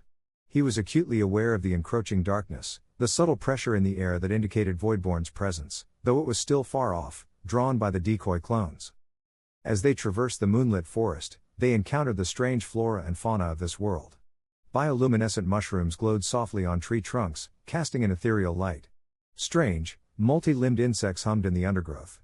It was beautiful, but also alien and unsettling. Deku, ever the diligent observer, mentally noted the differences, even as his primary focus remained on their survival. "What's it like, your world?" Naruto asked quietly, breaking the silence as they paused on a high branch, surveying the path ahead. His voice was genuinely curious, devoid of judgment. Deku hesitated, looking out at the unfamiliar trees. "It's bustling. Full of people with quirks, superpowers that manifest differently in everyone. Some can fly, some can control fire, some can make things explode, like Bakugo, my rival. There are heroes, like All Might, who protect society, and villains who use their quirks for evil." He thought of the vibrant, colorful chaos of Muzatafu, the constant hum of energy and activity. "It's loud. And bright. And sometimes terrifying, but it's home. So, like ninja, but more flashy?" Naruto mused, trying to grasp the concept. "Everyone has powers? Even the regular folks?" "Most people do, yes," Deku confirmed. "About 80% of the population. I was one of the 20% who didn't. I was born quirkless. But then, I inherited one for all from All Might.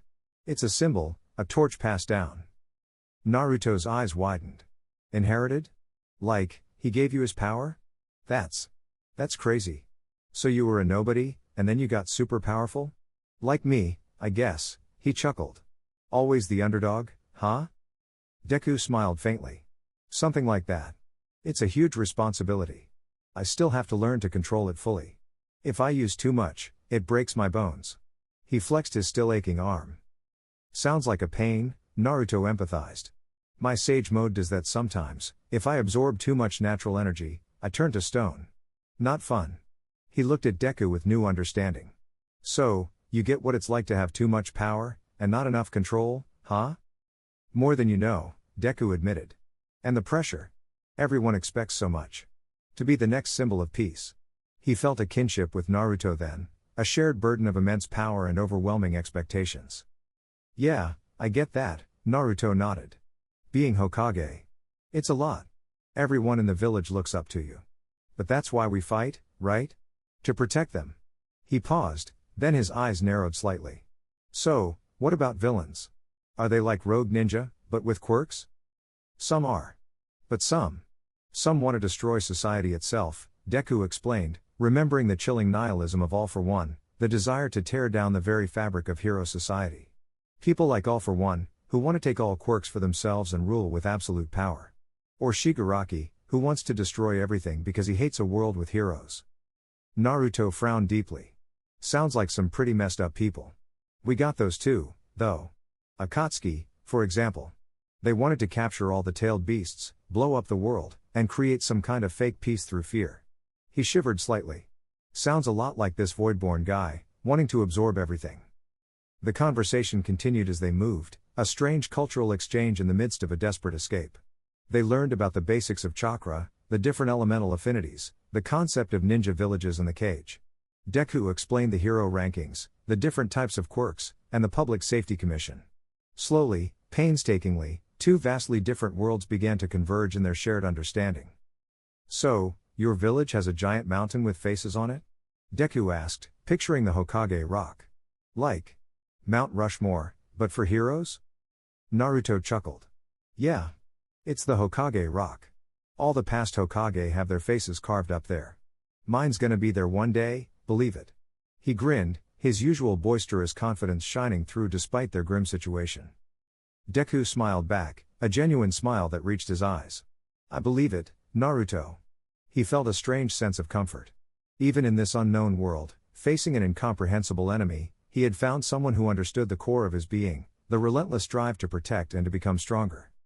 Their conversation, however, was abruptly cut short. A sharp, guttural growl echoed through the trees, closer than they would have liked.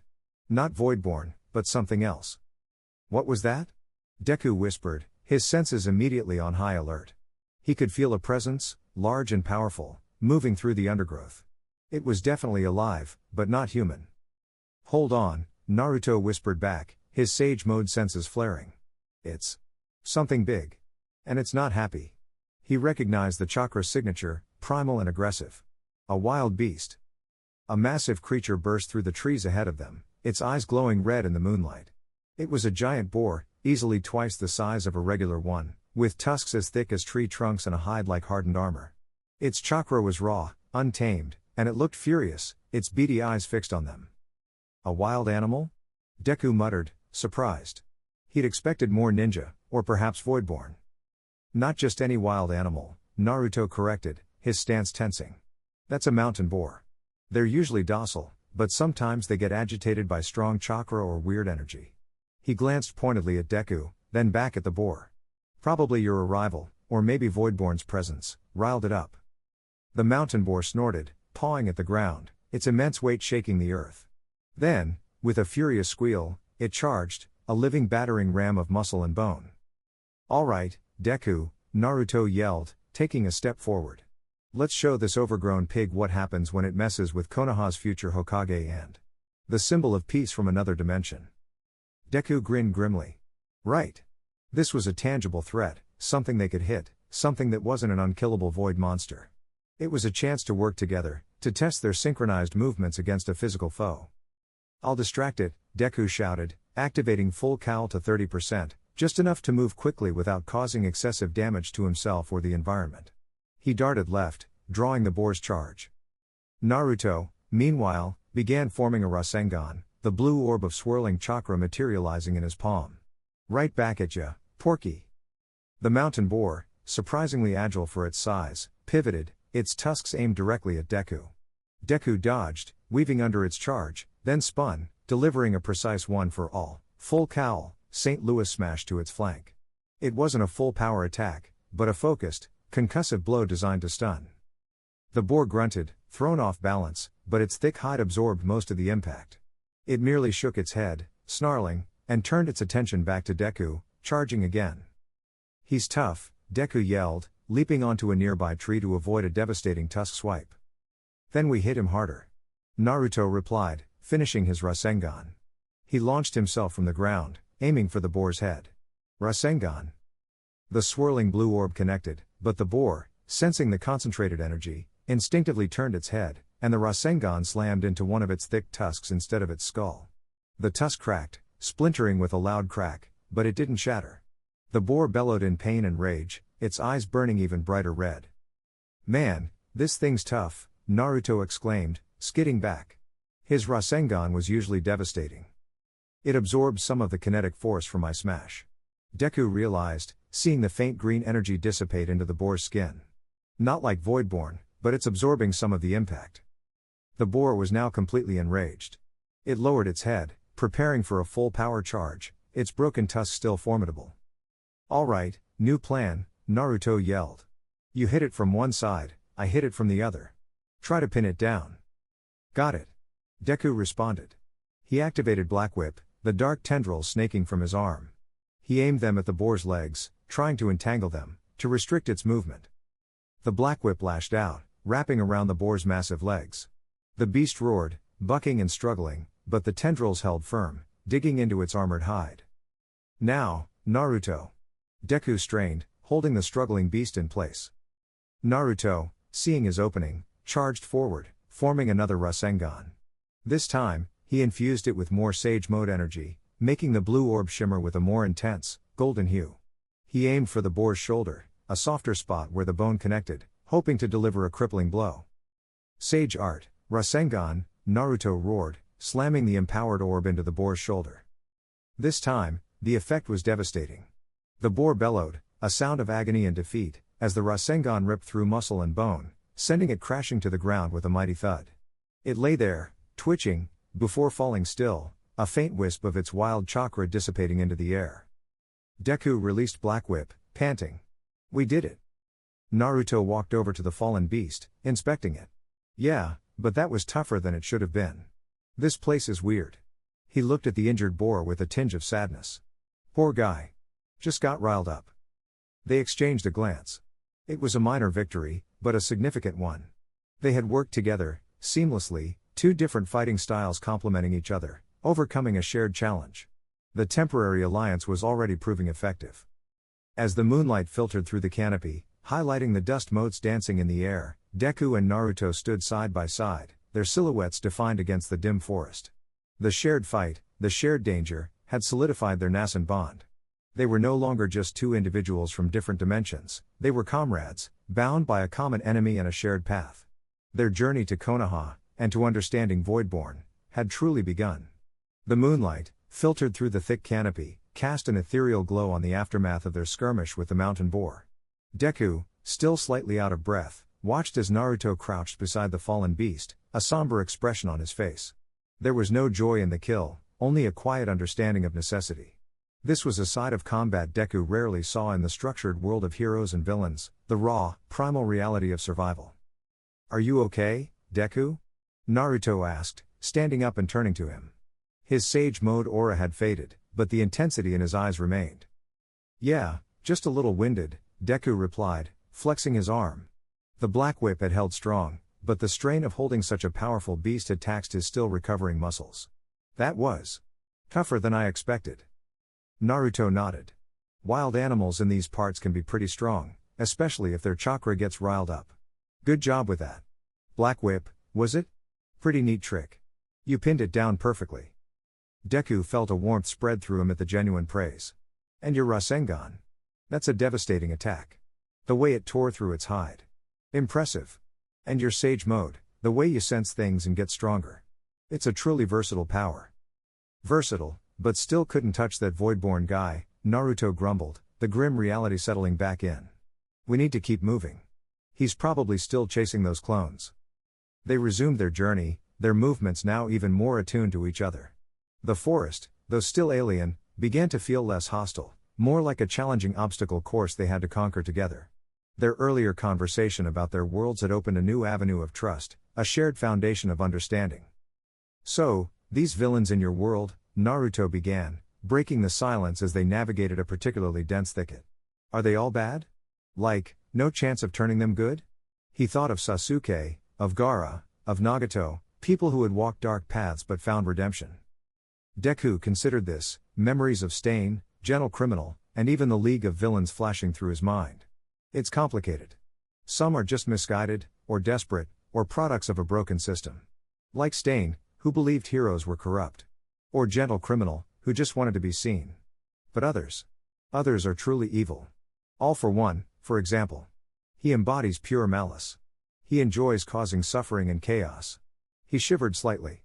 He's like the ultimate evil in our world. Similar to how you described Akatsuki wanting to create a false peace.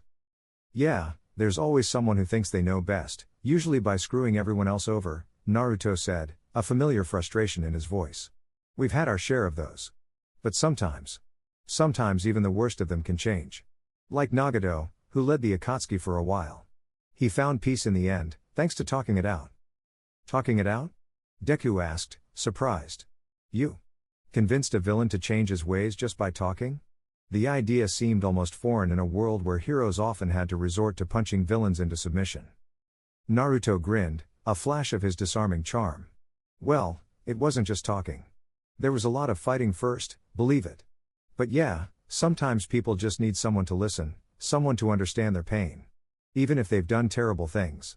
My sensei, Jiraiya, always believed in the power of words, of true understanding." Deku absorbed this. It was a different philosophy than what he'd been taught, where swift action and overwhelming power were often the primary solutions. That's a powerful idea. Most heroes don't really get that chance. It's usually about stopping them, then handing them over to the authorities. "Makes sense for your world, I guess," Naruto conceded. "If everyone's got super strength, then talking might not be enough if they decide to go on a rampage. For us, a ninja can hide, can trick, can influence. Sometimes words are stronger than any jutsu." He paused, then added, "But sometimes you gotta hit 'em with a Rasengan too, just to make sure they're listening." He winked, and Deku couldn't help but chuckle. As they continued, the moon began its descent, and the forest grew even darker. They relied more on their enhanced senses. Deku used his heightened hearing to pick up the distant sounds of rustling leaves, while Naruto used Sage Mode to detect changes in natural energy, creating a wider sensory net. Suddenly, Naruto tensed. "He's close," he whispered, pulling Deku behind a large rock formation. Voidborn. He's circling back. The clones must have dispersed, and he figured it out. Deku felt a familiar chill. The air grew heavy, the subtle, oppressive pressure of the void energy became more pronounced. It was a chilling sensation, like being near a black hole, feeling everything being pulled into nothingness. He's trying to find our true path, Deku whispered back, peering through a gap in the rocks. He'll expand his search area now. Yeah, Naruto agreed. He's probably casting a wide net. This is where those decoy clones would have bought us time. Now we need to be extra careful. He's probably pissed. They hunkered down, holding their breath, listening. The void energy pulsed, moving slowly, deliberately, like a hunter stalking prey. It passed relatively close, a chilling whisper of anti-existence, before moving on, receding into the distance. He's gone for now, Naruto finally said, letting out a slow breath. He's still sweeping. We need to go around him. This path will take longer, but it's safer. They resumed their journey, their conversation now more subdued, punctuated by long stretches of tense silence. They talked about their dreams, Deku's dream of becoming the greatest hero, a new symbol of peace, and Naruto's dream of becoming Hokage, recognized and respected by everyone in his village. They found common ground in their aspirations, their drive, their desire to prove themselves worthy of the power they wielded and the responsibilities they bore. So, you're All Might, Naruto asked later, as the first faint hint of dawn began to paint the sky. He was your teacher? Like Jiraiya-sensei was mine? Deku's eyes softened. More than a teacher. He was my idol, my inspiration. He saw something in me when no one else did. He gave me one for all. He sacrificed so much for me, for everyone. He's retired now, his quirk depleted. He passed the torch to me. A wave of emotion washed over Deku, the immense weight of expectation, the love and admiration for his mentor, and the fear of failing him. Naruto listened, a thoughtful expression on his face. Jiraiya-sensei. He was like that for me too. He trained me, taught me Rasengan, taught me how to summon, how to be a real ninja. He was always there for me, even when everyone else thought I was just a nuisance. His voice grew quiet. He died fighting to protect our world. He was a hero. A shared understanding passed between them, a silent acknowledgement of the mentors who had shaped them, who had given them the tools and the courage to carry on. It was a powerful connection, deeper than any difference in their worlds. As the sun finally broke over the horizon, painting the sky in vibrant hues of orange and pink, they reached a ridge. Below them, stretching out in the distance, was the sprawling village of Konoha. It was even more impressive in the dawn light, with the Hokage rock majestic in the background, a silent guardian. There it is, Naruto said, his voice filled with a mixture of relief and renewed urgency. Konoha. We're almost there. Just a little further. Deku stared at the village. It was so different from Muzatafu, yet it had a powerful, comforting aura, a sense of community and strength. He could feel the vibrant chakra signatures, distinct from the quirks he was used to, but equally alive.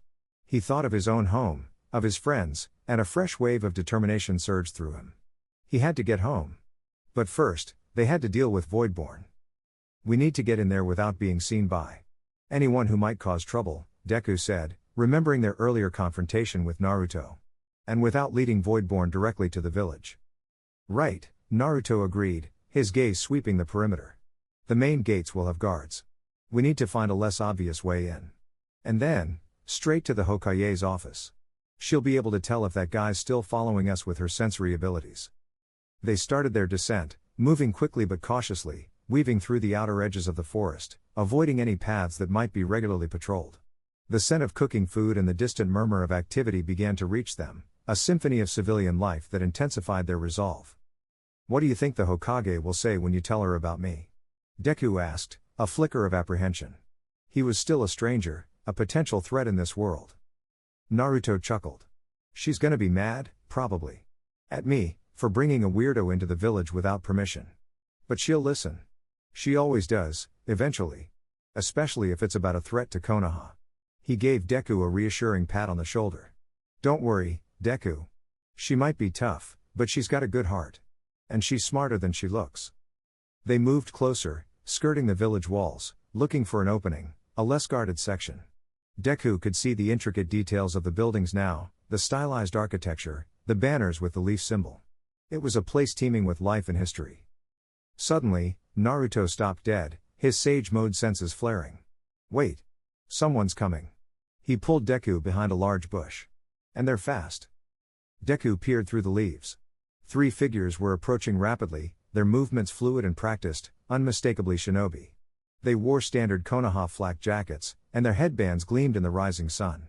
But there was something about their aura, a cold, calculated precision, that made Deku uneasy. Who are they? Deku whispered. Naruto's expression hardened. That's a Anbu Black Ops team. They're special forces. The best of the best. And they're probably here because of Voidborn, or because of the disturbance we caused. His eyes narrowed. This is gonna be tricky. We can't let them spot us, or we'll be in for a long interrogation. One of the Anbu, a tall figure with a dog mask, suddenly stopped, his head tilting as if sensing something. His gaze swept towards their hiding spot. He sensed us, Deku whispered, bracing himself. Damn it. Naruto cursed. All right, Deku, stick close. No matter what happens, try not to fight them. They're allies. Just follow my lead. He slowly stood up from behind the bush, raising his hands in a non-threatening gesture. The Anbu team immediately tensed, their hands hovering over their weapons. The one with the dog mask spoke, his voice calm, but laced with authority. Naruto Uzumaki. You are ordered to halt. And who is this individual with you? His gaze, sharp and assessing, landed on Deku. Deku felt a surge of apprehension. This was it. The direct confrontation, not with an enemy, but with the authorities of this world. And they were suspicious. He met the Anbu's gaze, trying to project sincerity, but knew his hero suit and unfamiliar presence only amplified their wariness.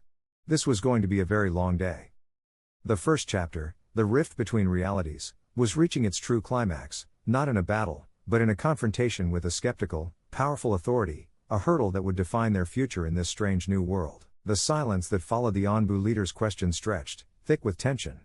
Deku felt the sharp, assessing gazes of the masked shinobi, their chakra signatures cold and precise, unlike anything he'd encountered. His hero instinct screamed to explain, to de-escalate, but Naruto's earlier warning echoed in his mind, don't fight them. Naruto, though outwardly calm, felt the familiar pressure of Anbu scrutiny. He knew this team, especially the one with the dog mask, Kakashi's old squad leader, though this one was younger, less relaxed. They wouldn't hesitate to take drastic measures if they perceived a threat to Konoha. Captain, Naruto said, his voice firm, projecting confidence despite the underlying urgency. This is Izuku Midoriya. He's complicated. And he's got vital information about the disturbance that brought your team out here. He stepped slightly in front of Deku, a subtle gesture of protection. The dog-masked Anbu, whose name was indeed Inuzuka Kiba, narrowed his visible eye. Complicated, Naruto? He's an unregistered foreigner, in civilian clothing that resembles some kind of stage costume, carrying an unknown energy signature, and you're shielding him. This smells like trouble, and we're under orders to secure any anomalies. His hand moved closer to the hilt of his sword. He's not hostile, Deku blurted out, stepping forward slightly, trying to show his empty hands. I'm a hero. I protect people. There's a villain, a huge threat. He's called Voidborn, and he came from another dimension.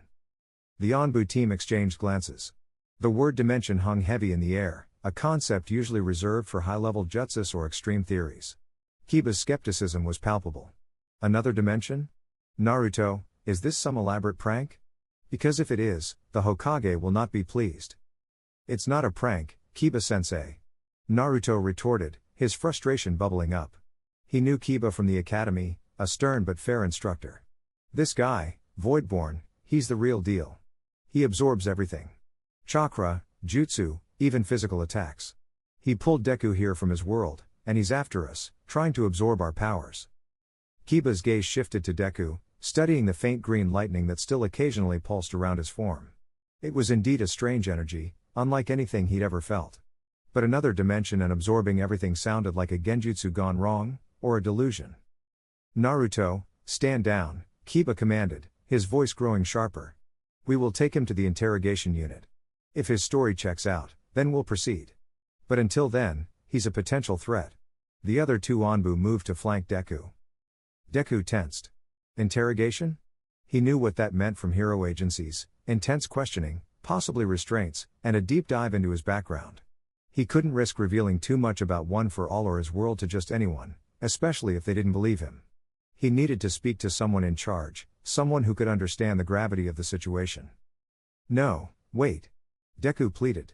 You have to believe us. He's tracking my unique energy signature. If you take me away, he'll know exactly where I am, and he'll come straight for your village. He'll follow the spark. Naruto saw the genuine fear in Deku's eyes, and the desperate logic in his words. If Voidborn really was tracking Deku's unique spark, then taking him directly into the village, exposed, was a terrible idea. He's right, Kiba-sensei, Naruto insisted, stepping fully in front of Deku. We can't lead him straight to Konoha. He's already followed us this far. Lady Tsunade needs to know about this first. She has to understand what we're dealing with before we risk exposing the village. The tension escalated. The Anbu were trained to follow orders, and Naruto was directly defying them. Kiba stared at Naruto, then at Deku, then back at Naruto. He knew Naruto wasn't a liar, but his stories could often be outlandish. Yet, the raw fear and conviction in both their eyes were hard to dismiss. And the strange energy around the foreigner was undeniably real. Fine, Kiba said, his voice tight. He made a hand sign to his team, a signal for them to stay put, but remain vigilant. Naruto, you will take this Izuku Midoriya directly to the Hokage's office. You will not deviate. My team will provide an escort, keeping a safe distance, but ready to intervene if either of you tries anything. He looked at Deku, his expression grim. Any move that we deem hostile, and we will take you down. Understood? Deku nodded vigorously. Understood. Thank you. Relief washed over him. At least they were heading to someone in authority, and they weren't being treated as immediate enemies. All right, Deku, Naruto whispered, giving him a quick, reassuring nod. Let's go. Straight to Granny Tsunade. And try not to look too suspicious. They began to move towards the village gates, the Anbu team shadowing them, their silent presence a constant reminder of the volatile situation. As they walked, Deku took in the rising sun illuminating Konoha. The village was coming alive, the sounds of morning activity filling the air. Children laughing, merchants setting up their stalls, shinobi heading to their posts. It was a picture of vibrant life, a stark contrast to the emptiness of Voidborn's power. The thought intensified his resolve: this village, these people, could not fall victim to that monster. They reached the main gates, where two large, gruff-looking Chunin guards, Izumo and Kotetsu, stood sentinel. Their eyes widened as they saw Naruto, then registered the Anbu team, and finally, Deku, whose strange hero suit clearly screamed foreigner. Naruto. What's going on here? Izumo demanded, readying his stance. Long story, guys. Super important. Gotta see Granny Tsunade, like, right now. Naruto rushed past them, pulling Deku along. The Anbu team followed, and Kiba briefly exchanged a nod with the gate guards, a silent confirmation that this was under control, for now. They navigated the winding streets of Konoha, a blur of new sights and sounds for Deku. People glanced at him with curiosity, some with suspicion, but most simply went about their day, trusting in the presence of Naruto and the Anbu. Deku noticed the various shops, the bustling ramen stand that Naruto eyed wistfully, the training grounds where young Genin were already practicing their taijutsu. It was a world brimming with different kinds of heroes, different kinds of life. Finally, they reached the Hokage's tower, a towering, circular building that stood proudly in the heart of the village. They took the stairs two at a time, Naruto's eagerness infectious. They burst into the Hokage's office without knocking, much to the exasperation of Shizune, Lady Tsunade's assistant, who was buried under a pile of paperwork. Naruto. What in the? Shizune began, but then she saw Deku, and the Anbu team outside the door. Her eyes widened, sensing the unusual chakra signature emanating from Deku. Lady Tsunade, the fifth Hokage, looked up from her desk, a frown deepening on her face. Her blonde hair was pulled back, and her powerful presence filled the room. She was stern, imposing, but her eyes held a deep wisdom and concern. Naruto, you burst in here like a rampaging bull, Tsunade said, her voice low and dangerous. And who is this, and why is an Anbu squad escorting him? She looked directly at Deku, her sharp gaze assessing every detail of his appearance, his posture, and the faint energy around him. Naruto wasted no time. Granny Tsunade. It's serious. This is Deku. He's from another world. And there's a super powerful bad guy, called Voidborn, who followed him here, and he can absorb everything. Chakra, his quirk power, even rocks and dirt. We need to stop him before he gets to the village. He spoke in a rapid-fire torrent of words, trying to convey the enormity of the threat. Tsunade's eyes widened, a flicker of genuine shock crossing her face. She looked from Naruto to Deku, then back again. Shizune gasped, dropping her paperwork. Another world? Tsunade repeated, her voice incredulous, but her mind already racing, sifting through the layers of the impossible. She was a medical ninja, a scientist, but also a leader who had seen impossible things. And the energy she felt from Deku was truly alien. Yes, Hokage-sama, Deku said, stepping forward, trying to appear as respectful and serious as possible. My world has quirks, superpowers. I have one called One for All. And this villain, Voidborn, he came through a portal. He consumes everything. He even made me stronger by absorbing my previous attacks. He quickly explained their encounter, the absorption of their powers, the landslide, and Voidborn's terrifying abilities. Tsunade listened intently, her expression growing graver with every word. She looked at the Anbu captain, who nodded grimly, confirming Naruto's assertion about the strange energy signature. Shikamaru.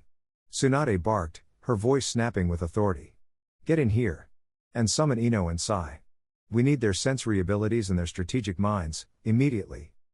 Within minutes, Shikamaru, looking as bored as ever but with a sharp glint in his eye, entered, followed by a serene Sai and a concerned Ino. They quickly took in the scene, Naruto, the strange foreigner, and the tense Anbu. Naruto, repeat everything, Tsunade ordered, her gaze fixed on him, then on Deku. From the beginning. Every detail. And you, she pointed at Deku, fill in any gaps. Shikamaru, analyze. And so, Deku and Naruto, side by side, began to recount their impossible tale. The dimension rift, the terrifying power of Voidborn, the frantic chase, their desperate alliance, and the absolute threat facing Konoha, and perhaps even Deku's own world. They spoke of quirks and chakra, of heroes and shinobi, of All Might and Jiraiya, of the distinct yet similar burdens they carried. Shikamaru listened, his genius mind already sifting through the improbable details, connecting dots, identifying potential patterns. Ino and Sai focused their sensory abilities, trying to grasp the alien energy Deku spoke of, and the lingering residue of Voidborn. As they finished, a heavy silence fell over the room. The initial shock had passed, replaced by a grim realization. This wasn't just a rogue ninja, or a B-rank mission. This was an existential threat. So, Tsunade finally said, her voice low, but radiating a steely resolve. A being from another dimension, capable of absorbing all energy and matter, is targeting this. Izuku Midoriya, and by extension, our village. And he grows stronger with every attack we launch. She clenched her fist, a familiar vein throbbing on her forehead. Troublesome doesn't even begin to cover it. She looked at Deku, a glint of respect in her eyes. You say you're a hero. You certainly have the guts of one, for a civilian. She then turned to Naruto. And you, Naruto. You actually managed to work with someone without punching them first. Good. This is exactly the kind of cooperation we'll need. What's the plan, Hokage-sama? Shikamaru asked, his voice serious, all traces of boredom gone. Tsunade rose from her desk, her presence filling the room. First, we gather all available sensory ninja. We need to pinpoint Voidborn's exact location, and track his movements. Second, we establish a perimeter around the village, with our strongest Jonin. No one gets in or out without authorization. Third, she looked at Deku and Naruto, you two are our key. You've faced him. You understand his power. We need to combine your knowledge of quirks and chakra with our tactical prowess. And Deku, Tsunade continued, her gaze firm, while your world's quirk is strange, it's also unique. It might be the very thing that can counter this threat. You are not a prisoner here. You are an ally. And Konoha will protect you, just as you would protect your own. Deku felt a profound sense of relief, gratitude, and renewed determination. He was believed. He had allies. He was no longer lost and alone. Thank you, Hokage-sama, Deku said, bowing deeply, a stark contrast to Naruto's usual boisterousness. Naruto grinned, giving Deku a triumphant elbow nudge. See? Told you she'd listen, Deku. Now, let's figure out how to kick this void guy's butt, believe it. The sun, now fully risen, streamed through the Hokage's office window, illuminating the determined faces of the gathered shinobi. The rift between realities had opened, pulling in an unprecedented threat, but it had also forged an unlikely bond between two heroes, laying the groundwork for a desperate, world-altering alliance. Chapter 1 had ended not with a bang, but with the quiet, firm resolve of those who would face the unknown, together. Chapter 2, Unexpected Landing. The Hokage's office, usually a bastion of stoic resolve, now hummed with a different kind of energy, one of intense focus and simmering apprehension. Lady Tsunade sat back in her chair, her gaze sweeping over the assembled elite shinobi, then resting for a long moment on Deku and Naruto. The improbable tale of interdimensional travel and a world-consuming villain still echoed in the room, a concept so fantastical it bordered on the absurd, yet the chilling consistency in their accounts, coupled with the palpable alien energy radiating from Deku, made it impossible to dismiss. "All right," Tsunade finally said, her voice cutting through the silence, sharp and decisive. "Shikamaru, your initial assessment?" Shikamaru, leaning against the wall with his arms crossed, opened his eyes slowly. "Troublesome. Very troublesome. If what they say is true, then this Voidborn is beyond anything we've encountered. An entity that absorbs chakra, physical force, and quirks. It sounds like a natural counter to literally every form of combat we know." He glanced at Deku. "His spark, as they call it, must be the bait.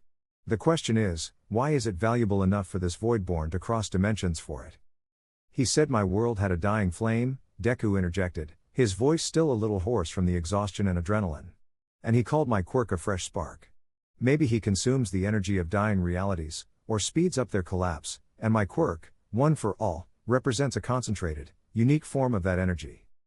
Ino Yamanaka, her brow furrowed in concentration, piped up. "When I tried to sense his chakra, Deku's, it felt odd. Not like chakra at all. Like a different kind of life force, intensely vibrant but somehow contained, almost explosive. If Voidborn feeds on such things, it could be truly catastrophic for any world he targets." Sai, ever the detached observer, nodded. "His energy signature, Deku's, is distinct. And the residual energy from the crater matches what he describes as his quirk usage. The concept of another dimension is startling, but the empirical evidence supports their claim of an unidentifiable, immensely powerful entity." Tsunade rubbed her temples. "So, our primary problem is that our most powerful attacks might only serve to strengthen him. And he can traverse dimensions at will, or at least, through the rifts he creates." She looked at Deku. "You mentioned he pulled you through a portal. Can you describe it?" Deku nodded. It was a shimmering crack in the air, pulsing with a violet glow. It made a deep humming sound. It felt like reality itself was tearing. And it had an intense suction, pulling everything in. "A spatial temporal distortion, perhaps," Shikamaru murmured, more to himself than anyone. "If he can create them, he can control them. Which means he could appear anywhere, anytime. Which means," Tsunade concluded grimly, "we cannot allow him to reach the village. Naruto and Deku, you two are the only ones who have faced him directly. You also possess unique power sets that might offer us some insight into his weaknesses. We need to analyze this further. Immediately." "Lady Tsunade," Shizune interjected, holding a stack of scrolls. "Team Gamma just reported that the area around the forest perimeter is experiencing abnormal environmental phenomena. Trees withering, patches of ground turning barren. It matches what you described, Deku." A wave of dread swept over the room. Voidborn was actively searching, and his presence alone was detrimental to the environment. "All right," Tsunade said, her voice resonating with her authority as Hokage. "Shikamaru, you, Ino, and Sai will coordinate sensory efforts. Establish a wider perimeter, but do not engage Voidborn. Just track him. Naruto, Deku, you will remain here, at the Hokage's office. You are not to leave without my direct order. We need to debrief you thoroughly, and strategize a countermeasure." Naruto started to protest, but Granny Tsunade, "We can fight. We can go back out there." "Silence, Naruto." Tsunade's voice boomed, silencing him instantly. "Your reckless charge earlier nearly ended in disaster, and you confirmed that your attack strengthened him. We will not throw away our assets. You and Deku are invaluable data points right now. We need information. That means talking, not fighting, for the time being."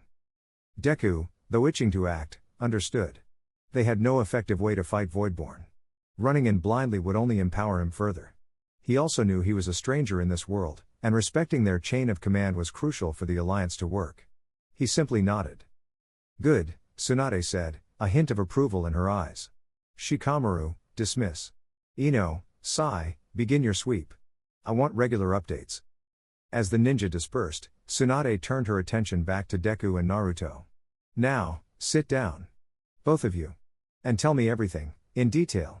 From your earliest memories of your powers, to the full capabilities of One for All and Chakra. We need to understand the fundamental differences and similarities between your power systems, and how they interact with this void phenomenon. For the next several hours, the Hokage's office became an impromptu classroom and briefing room. Deku, despite his exhaustion, explained the concept of quirks, their spontaneous manifestation, the hero society structure, hero agencies, and the different classes of quirks, emitter, transformation, mutant. He meticulously detailed One for All, its origins, its transferable nature, the previous users, the stockpiling of power, and its various applications like Full Cowl, Detroit Smash, Delaware Smash, and even the nascent Black Whip. He spoke of the physical toll it took on his body, the pain of pushing past his limits. He spoke of All Might, his mentor, his symbol, with a reverence that resonated deeply with Naruto. Naruto, in turn, explained chakra, its origins as a fusion of spiritual and physical energy, its flow through the chakra pathways, and its manipulation for ninjutsu, genjutsu, and taijutsu. He described the elemental affinities, the complex hand signs, and the rigorous training involved in mastering techniques. He explained his unique connection to Kurama, the nine-tailed fox, and how it granted him immense chakra reserves and regenerative abilities. He also detailed Sage Mode, the absorption of natural energy, its immense power, and its dangerous drawbacks. He spoke of the concept of ninja villages, the cage system, and the history of the Shinobi world, including the Great Ninja Wars and the Otsutsuki clan, which had their own cosmic implications that might, terrifyingly, align with Deku's account of Voidborn. Tsunade listened, asking sharp, incisive questions, pushing for clarification, drawing parallels and contrasts. Shizune, ever diligent, meticulously took notes, filling scroll after scroll with information. So, your quirks are almost like a genetic mutation that grants a single, unique superpower, Tsunade summarized, tapping her pen against her desk. And One for All is essentially a superpowered inheritance. Our chakra is a universal energy source, present in everyone, which can be molded into various techniques. It's a cultivated power, rather than a spontaneously manifesting one. Yes, Deku confirmed. And while quirks can be incredibly diverse, they usually follow a specific theme. Like explosive sweat, or zero-gravity touch. One for All is unique because it's a pure, unadulterated strength enhancer. And you, Naruto, Tsunade continued, your immense chakra reserves, your unique connection to Kurama, and your mastery of Sage Mode mean you wield truly monumental amounts of energy. Yet, he absorbed it. Her gaze grew distant, deep in thought. This entity, Voidborn, seems to operate on a different plane of existence entirely. It doesn't just negate energy, it assimilates it. It grows by consumption. He said my spark was unique, Deku reiterated. Could it be that One for All, because it's an accumulated power, or because it's different from this world's energy, makes it more valuable to him? Naruto chimed in. And my Sage Mode uses natural energy, which is different from regular chakra. He seemed to absorb that too, no problem. This is a crucial point, Tsunade stated. If he absorbs energy to strengthen himself, then fighting him head-on with powerful techniques is suicide. We need a way to attack him without feeding him. Or a way to overload his absorption capacity. She leaned forward, her expression serious. Deku, tell me more about your world's science. Your technology. Anything that isn't directly quirk-related that could be a weapon or a tool against something that consumes energy. Deku thought hard. Our technology is advanced, yes. We have advanced support items for heroes, non-quirk-based gadgets. Things like enhanced grappling hooks, specialized armor, communication devices, sensors. But nothing that generates an attack that isn't some form of energy. Even a gun uses kinetic energy, which he seemed to absorb from the landslide. What about something that disrupts? Or isn't pure energy? Naruto suddenly piped up, his eyes widening. What about physical attacks that aren't just blunt force? Like vibrating attacks? Or what if we hit him with something that's alive? Tsunade and Deku looked at him, intrigued. A vibrating attack, Deku murmured. Some quirks use vibrations. If it's not raw kinetic force, but a frequency that disrupts something. That could be an idea. But what about hitting him with something alive? Naruto grinned, a mischievous glint in his eye. Well, I can make a lot of living things. Like clones. But they're made of chakra, so no good. But what about a Rasengan combined with an animal summons? Like, if Gamakichi was hit by it, would it work? A summons, Tsunade repeated, her eyes thoughtful. A creature from another dimension that is summoned through a contract, not formed from chakra like a clone. They have their own biology, their own life force. That's an interesting thought, Naruto. She looked at Deku. Do your quirks manifest as living beings? Like sentient extensions? Deku shook his head. Not usually. Some quirks give animalistic features, or allow transformation into animal forms. But actual, independent living beings? No. Not without an emitter quirk that creates living constructs, which are still typically energy-based. He thought of the flesh quirk that could create living meat puppets, but even that was clearly energy-fueled. So, the summons technique is truly unique to our world, Tsunade mused. Perhaps it is something this Voidborn cannot comprehend or absorb. It is a portal to another dimension, in a way. A living being from a separate realm entering ours. If he truly preys on dimensional energy, a creature summoned from a different dimension entirely might confuse or overwhelm him. We'd have to test it, Naruto said, his eyes gleaming with a newfound hope. But if it works, then maybe we have a chance. We could use Gamabunta, or even Kurama in his full form, to fight him. No, Tsunade said firmly. Not yet. Kurama's power is immense, but also volatile. And if Voidborn can absorb a tailed beast's chakra, even partially, the consequences would be unimaginable. We need a smaller scale test. What about my grandfather's slugs, Lady Katsuyu? Shizune asked tentatively. They are sentient, living creatures, but also a summons. Perhaps a smaller one could be used for testing. Tsunade nodded slowly. That's a possibility. But first, we need more data. Deku, Naruto, I need you two to tell me every single detail about your powers, their limits, their weaknesses. Every nuance. And think about how your powers could interact. Deku, your physical strength combined with Naruto's ability to apply chakra to objects, or his sensory abilities. How can we combine the two? Deku and Naruto spent the rest of the day, and well into the night, sharing every scrap of knowledge they possessed. They discussed Naruto's training regimen, his ability to enhance his physical strength with chakra, and how his clones could train simultaneously, accelerating his learning. Deku explained the meticulous control required for One for All, the specific muscle groups he had to train, and how he had recently gained access to the quirks of previous users, most notably Black Whip. So, you can actually manifest another quirk?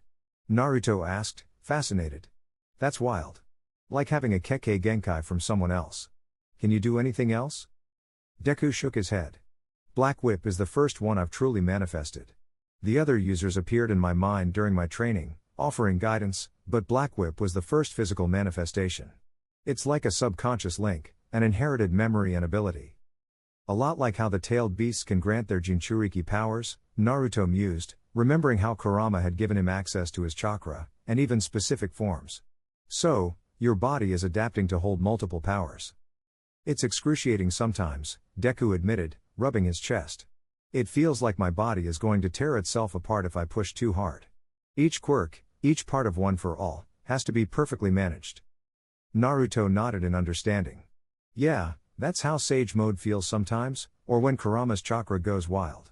It's like your body isn't big enough to hold all that power. He grinned. Sounds like we're both built for pain, believe it. Their discussion delved into their combat styles. Deku explained his focus on kicks and precise blows, aiming to minimize the recoil damage from One for All. Naruto explained his unpredictable taijutsu, his reliance on shadow clones for misdirection and combination attacks, and his strategic use of Rasengan in close quarters. Your precision with your kicks, Naruto observed, it's impressive. I usually just go for raw power. But if we could combine it. What if you kicked, and I infused your leg with chakra just as you strike? Or what if I use a clone to boost your jump, so you can hit harder from above? Or, Deku offered, his eyes alight with newfound possibilities, what if I use Black Whip to pull myself towards an enemy at high speed, then you hit them with a Rasengan from another angle? Or I use Black Whip to grab something, and you infuse it with chakra to make it explode? The ideas flowed, merging their two distinct power systems into a theoretical synergy. They began to see not just the differences, but the potential for devastating combinations. Deku's raw, explosive power, controlled with precision, and Naruto's versatile chakra manipulation, amplified by Sage Mode and clones, could be truly formidable. While they brainstormed, Tsunade and Shizune quietly observed. Tsunade saw the spark of genius in their combined thinking, the willingness to adapt and innovate. Shizune noted the growing camaraderie, the easy banter that had replaced their earlier suspicion. It was more than just a temporary alliance, it was becoming a genuine partnership. Late into the night, Shikamaru returned, his face unusually serious. Hokage-sama. We've confirmed his location. He's moving slowly, methodically, towards the northwest border of the Land of Fire, almost as if searching for something specific beyond the village. His presence is draining the area, as expected. But there's also a strange, intermittent fluctuation in his signature. Like he's trying to establish something. Or connect with something. A connection? Tsunade repeated, her eyes narrowing. Deku, did you mention anything about him connecting to other places? He came through a rift, Deku said, remembering the violet tear in reality. Perhaps he's trying to open another one, or stabilize the connection to his own dimension. If he can create portals, he might be trying to ensure his escape, or even bring something else through. Naruto slammed his fist on the desk. We can't let him open another portal. What if he brings more of his void monsters through? Or gets away completely? Precisely, Tsunade said, her voice grim. Shikamaru, keep tracking him. If he's searching for something, or trying to establish a connection, that might be his vulnerability. Deku, Naruto, you two will lead the direct intelligence gathering. No direct combat unless absolutely necessary. Your unique perspectives are critical. The weight of the situation settled once more, heavier than before. The stakes had just been raised. It wasn't just about stopping Voidborn from attacking Konoha, it was about preventing him from bringing his existential threat to an even wider scale. The fate of potentially two dimensions hung in the balance, resting on the shoulders of an unlikely hero and a determined ninja. The first rays of dawn broke through the Hokage's office window, illuminating their tired but resolute faces. Chapter 2 had begun with confusion and analysis, but it was quickly turning into a race against time, a desperate scramble to understand and counter a threat that defied all known logic. Their unexpected landing had truly just begun. The chill of the pre-dawn forest still clung to the air as Deku and Naruto left Konoha, not through the bustling main gates, but through a discreet, lesser-used exit known only to high-level shinobi. Their mission, not to engage, but to observe. To be the eyes and ears, the direct intelligence gatherers for a threat that defied their world's understanding. Naruto wore his usual orange and black attire, blending somewhat with the dappled light of the forest. Deku, however, remained in his tattered hero suit. There simply hadn't been time to procure appropriate shinobi gear, and Lady Tsunade, with a rare, grim humor, had deemed his distinct appearance useful for drawing Voidborn's attention away from the village if necessary. Remember, Deku, Naruto murmured, his voice low and serious as they ghosted through the undergrowth, we avoid direct confrontation. We just watch. We get information. If he turns, we run. You heard Granny Tsunade. His tone was uncharacteristically sober, betraying the depth of his concern for the new threat. Deku nodded, his gaze sweeping their surroundings, his mind already in analytical overdrive. I understand. Every detail, every observation, could be crucial. His movements, the way his void power affects the environment, any patterns in his energy fluctuations. We need to identify a weakness, or at least a way to contain him. He had pushed one for all to a constant 20% full cal, enough to enhance his senses and agility without drawing undue attention or risking further injury. He felt the familiar hum of power under his skin, a comforting presence even in this alien forest. They moved with practiced stealth, a silent duet of different disciplines. Naruto, relying on his perfected shinobi stealth, flowed through the trees like a ghost, his footfalls absorbed by the damp earth. His sage mode, though not fully active, allowed him a heightened awareness, a subtle connection to the natural energy around them that warned him of even the slightest disturbance. Deku, meanwhile, used his fine-tuned control of one for all to minimize air displacement and sound, making his movements light and efficient, like a dancer moving through a difficult choreography. He noted the unique flora and fauna of this world, the way the chakra in the air felt different, almost alive, compared to the quirks of his own dimension. Hours passed in tense, silent trekking. The sun climbed higher, painting the forest with streaks of emerald and gold, but the beauty was overshadowed by the oppressive, cold sensation that grew stronger as they neared Voidborn's reported location. It was like walking into a freezer, a feeling of desolation seeping into the very ground. He's close, Naruto whispered, his breath visible in the suddenly cooler air, despite the rising sun. The draining effect. It's stronger here. They slowed, their movements becoming even more meticulous. Through the dense foliage, Deku could see the telltale signs Shikamaru had described, trees withering, their leaves crumbling to dust as if struck by an invisible blight. Patches of earth lay barren, stripped of life, dark and lifeless. It was an ecological disaster in miniature, a localized apocalypse in progress. He's leaving a trail of nothingness, Deku murmured, his voice filled with grim awe. It's like he's sucking the life out of everything he touches. Suddenly, Naruto held up a hand, signaling a halt. He dropped into a low crouch, pulling Deku down with him behind a cluster of ancient, gnarled roots. Wait. I can sense him. He's performing some kind of ritual. Deku strained his senses, focusing on the pervasive coldness. It wasn't just a presence now, it was a focal point, pulsating with a rhythmic, low hum, vaguely familiar from his initial arrival. They cautiously crept closer, finally reaching a vantage point on a small rise overlooking a wider clearing. What they saw sent a fresh wave of dread through Deku. Voidborn stood in the center of the clearing, his dark robes rippling even in the still air. Around him, the earth was not just barren, but cracked, fissures spreading outwards like shattered glass. Dark, wispy tendrils of void energy snaked from these cracks, converging on Voidborn's staff, which he held aloft. The staff pulsed with a malevolent violet light, growing brighter with each passing second. He's drawing energy from the earth itself, Deku whispered, horrified. Not just absorbing attacks, but actively siphoning the life force of this world. And look, Naruto added, pointing. The air. It's shimmering, just like you described your portal earlier. He's trying to open another one. Or maybe stabilize the one he came through, make it bigger. Indeed, above Voidborn, a faint, violet shimmer was beginning to coalesce, a nascent tear in the fabric of reality. It was smaller than the one that had pulled Deku, but undeniably growing, radiating that same unholy hum. He's making a dimensional anchor, Deku realized, his mind racing. If he can stabilize a connection, he could bring more of his kind, or something even worse, through. Or he could use it as a permanent escape route. We can't let that happen. His hero instincts flared, screaming at him to act, to smash, to stop the looming disaster. But the memory of Tsunade's strict orders, and the utter futility of their last direct confrontation, held him back. Tsunade-sama said not to engage, Deku reminded himself, then Naruto, forcing the words out. We need to report this. Immediately. The connection, the ritual. It's a critical piece of information. Naruto gritted his teeth, his frustration palpable. But if he finishes whatever he's doing, it might be too late. We have to do something. His fingers twitched, itching for a Rasengan. Just then, a voice cut through the air, calm and controlled. Naruto, Deku. Stay hidden. Do not reveal yourselves. It was Shikamaru. He, Ino, and Sai appeared silently on a parallel ridge, having arrived unnoticed. Shikamaru held up a small, crystal ball, a communication device. Tsunade-sama is already aware.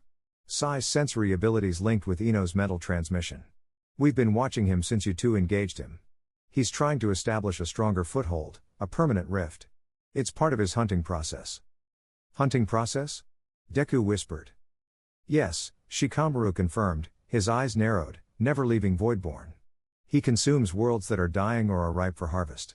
But he needs a stable point of entry. Your spark, Deku, accelerated his arrival here, making him jump prematurely. Now he's trying to correct that, to create a permanent tether. So, my arrival was a mistake, Deku muttered, a wave of guilt washing over him. He was the reason this monster was here. No, Deku, Naruto said, placing a hand firmly on his shoulder. Your arrival was a warning. If you hadn't come, we wouldn't have known until it was too late. Shikamaru nodded. Naruto's right. Your unexpected arrival provided us with vital intelligence. Without it, we would have been completely blind. We're working on a strategy, based on your intel. Tsunade-sama believes his dimensional capabilities might be his true weakness. A weakness? Deku asked, hope flickering. Perhaps not a direct weakness, but a vulnerability, Shikamaru clarified. His ability to traverse dimensions, to create these rifts. It takes energy. And it requires focus. If we can disrupt that process, or overload it, we might be able to force him to retreat, or even sever his connection to this world. That's the theory. But how do we disrupt something that absorbs everything? Naruto demanded. That's where your discussion with Tsunade-sama comes in, Shikamaru said. The summons. Specifically, living beings that originate from other dimensions. They are not chakra, not quirk, but a separate biological entity, brought forth through a space-time ninjutsu. It's a gamble, but it's the only theory we have that might bypass his absorption. Deku's eyes widened. A living being. From another dimension. So, if his power feeds on this dimension's energies, and is overwhelmed by different dimensional structures. Precisely, Shikamaru finished. It's a long shot. But we need to verify if he can absorb them. We need a live test. A controlled environment. And how do we get him into a controlled environment when he's over there trying to open a new portal? Naruto asked, gesturing at Voidborn. That's where you two come in, Shikamaru said, his gaze shifting between them. He's tracking Deku. That spark is his primary target. We need to use it. Lure him. But we also need to protect Konoha. The plan is this, Shikamaru continued, his voice taking on the rapid-fire cadence of a strategist in full flow. We need to draw him away from that ritual. Pull him into a designated testing ground far from the village, one we've prepped with sensory arrays. Deku, your energy signature will be the bait. Naruto, your ability to create clones and utilize Sage Mode for quick movements and powerful, yet contained, bursts will be crucial for controlling his attention and moving him into position. And the summons test? Deku asked. Once he's there, Shikamaru explained, Naruto, you will perform a small-scale summon. A non-combative toad, perhaps, or a snake. Something that won't provoke a full-scale absorption, but will allow us to observe his reaction. If he absorbs it, we know the summons theory is a bust. If he doesn't, or if it causes him a reaction, we have a path forward. And what about protecting Konoha if he comes after us directly? Naruto asked, concern etched on his face. That's where the full Konoha forces come in, Shikamaru replied, his gaze grim. We have contingencies. Strongest barriers, all top-tier shinobi mobilized. But we want to avoid that. We want to stop him here, away from the village. And the most efficient way to do that is to understand his weakness before he unleashes his full potential. Deku felt the immense pressure of their roles. They were not just fighters, they were instruments of intelligence gathering. Their ability to analyze, to adapt, to cooperate, was paramount. All right, Deku said, his voice firm. I'll be the bait. I'll make sure he focuses on me. He was a hero. Being bait for a powerful villain was something he was used to. Naruto grinned, a familiar competitive fire in his eyes. And I'll make sure he can't catch you. And then, we get our answers. Believe it. Shikamaru nodded, a rare, almost approving smile touching his lips. Good. Sai, Ino, continue monitoring Voidborn's ritual and prepare the designated testing zone's sensory grid. Naruto, Deku, prepare for infiltration and lure. We move out in 30 minutes. The air crackled with anticipation, a mix of dread and grim determination. This was it. The next phase. The attempt to find a chink in the cosmic armor of Voidborn.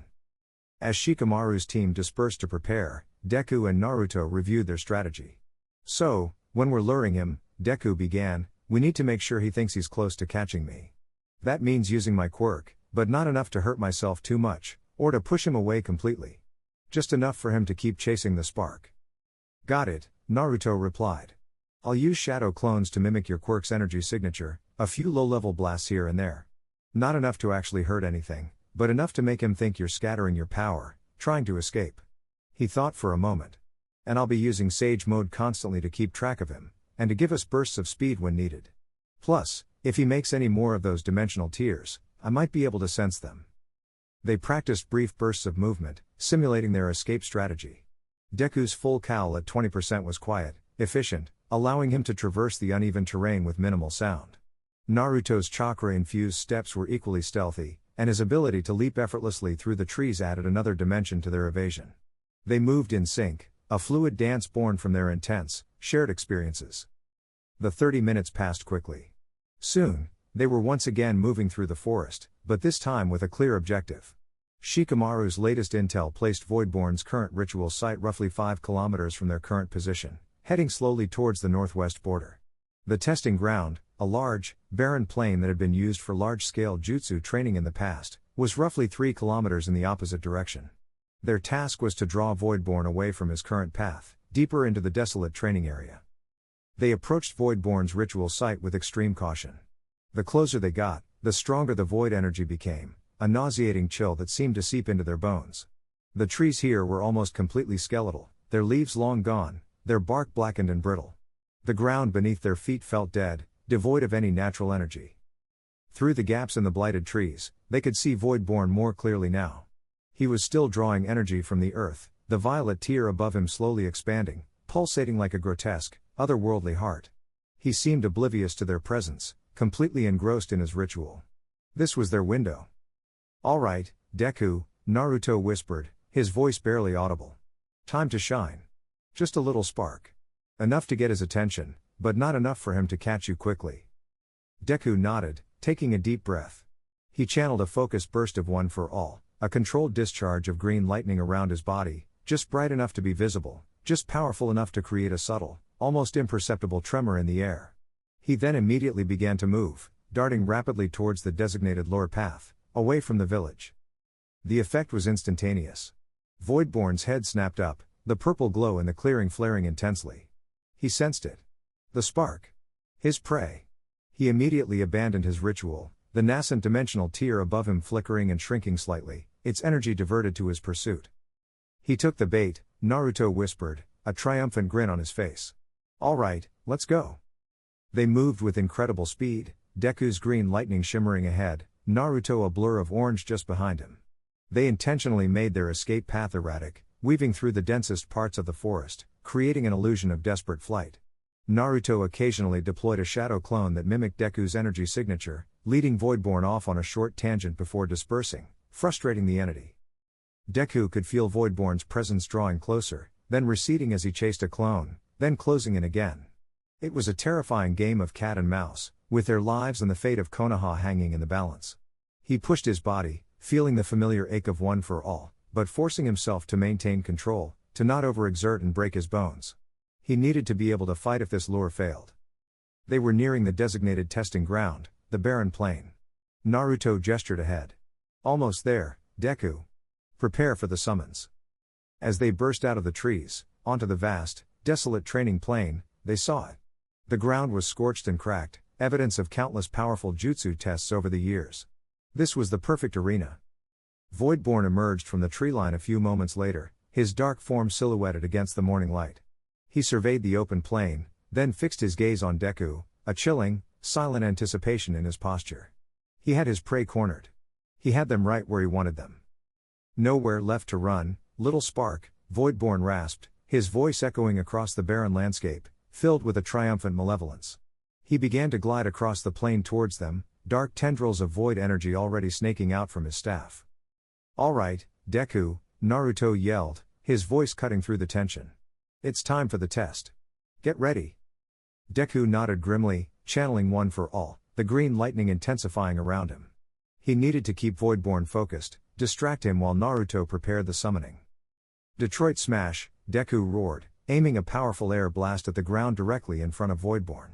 It wasn't meant to hit him, but to create a massive dust cloud, a physical obscuration, a desperate attempt to buy time. The ground fractured, dust and debris exploding upwards, momentarily shrouding Voidborn from view. Naruto wasted no time. He bit his thumb, drawing blood, and then slammed his palm onto the scorched earth. "Summoning jutsu," he yelled, focusing his chakra. A puff of smoke erupted, larger than any shadow clone, and from within it, a small, green creature with bulging eyes and a slightly bewildered expression appeared. It was a small toad, no bigger than Naruto's head, with a tiny scroll strapped to its back. "Gamakichi." "Huh? Dad? What's going on?" Gamakichi croaked, looking around at the desolate plain and the ominous dark figure beginning to emerge from the dust cloud. "Gamakichi. Just stand there," Naruto yelled, his voice urgent. "It's a test." Voidborn glided out of the dust cloud, completely unharmed, his dark form unperturbed. His gaze immediately locked onto the small, green toad. A flicker of something unreadable crossed his obscured face. It wasn't recognition, or even hunger. It was confusion. He extended a tendril of pure void towards Gamakichi. Deku watched, heart pounding, as the tendril touched the toad's skin. The air around Gamakichi shimmered, a faint, almost imperceptible tremor running through him. But the toad didn't dissolve. It didn't wither. It didn't even flinch, merely blinking its wide eyes at the strange, dark energy touching it. Voidborn pulled back the tendril, slowly, deliberately. The dark energy around him seemed to flicker, almost imperceptibly. He repeated the action, touching Gamakichi again, probing, analyzing. The toad remained unharmed, if a little annoyed. "Fascinating," Voidborn rasped, his voice devoid of its usual arrogant confidence, replaced by a note of genuine bewilderment. "This Creature. It carries no identifiable energy signature from this dimension. It is alien. My power cannot consume it. It is incongruent. A wave of relief, so potent it almost buckled Deku's knees, washed over him. It worked. The summons, the living beings from another dimension, were the answer. They were incongruent. They couldn't be absorbed. Naruto's grin widened, a flash of pure triumph. Yes. Believe it. It worked.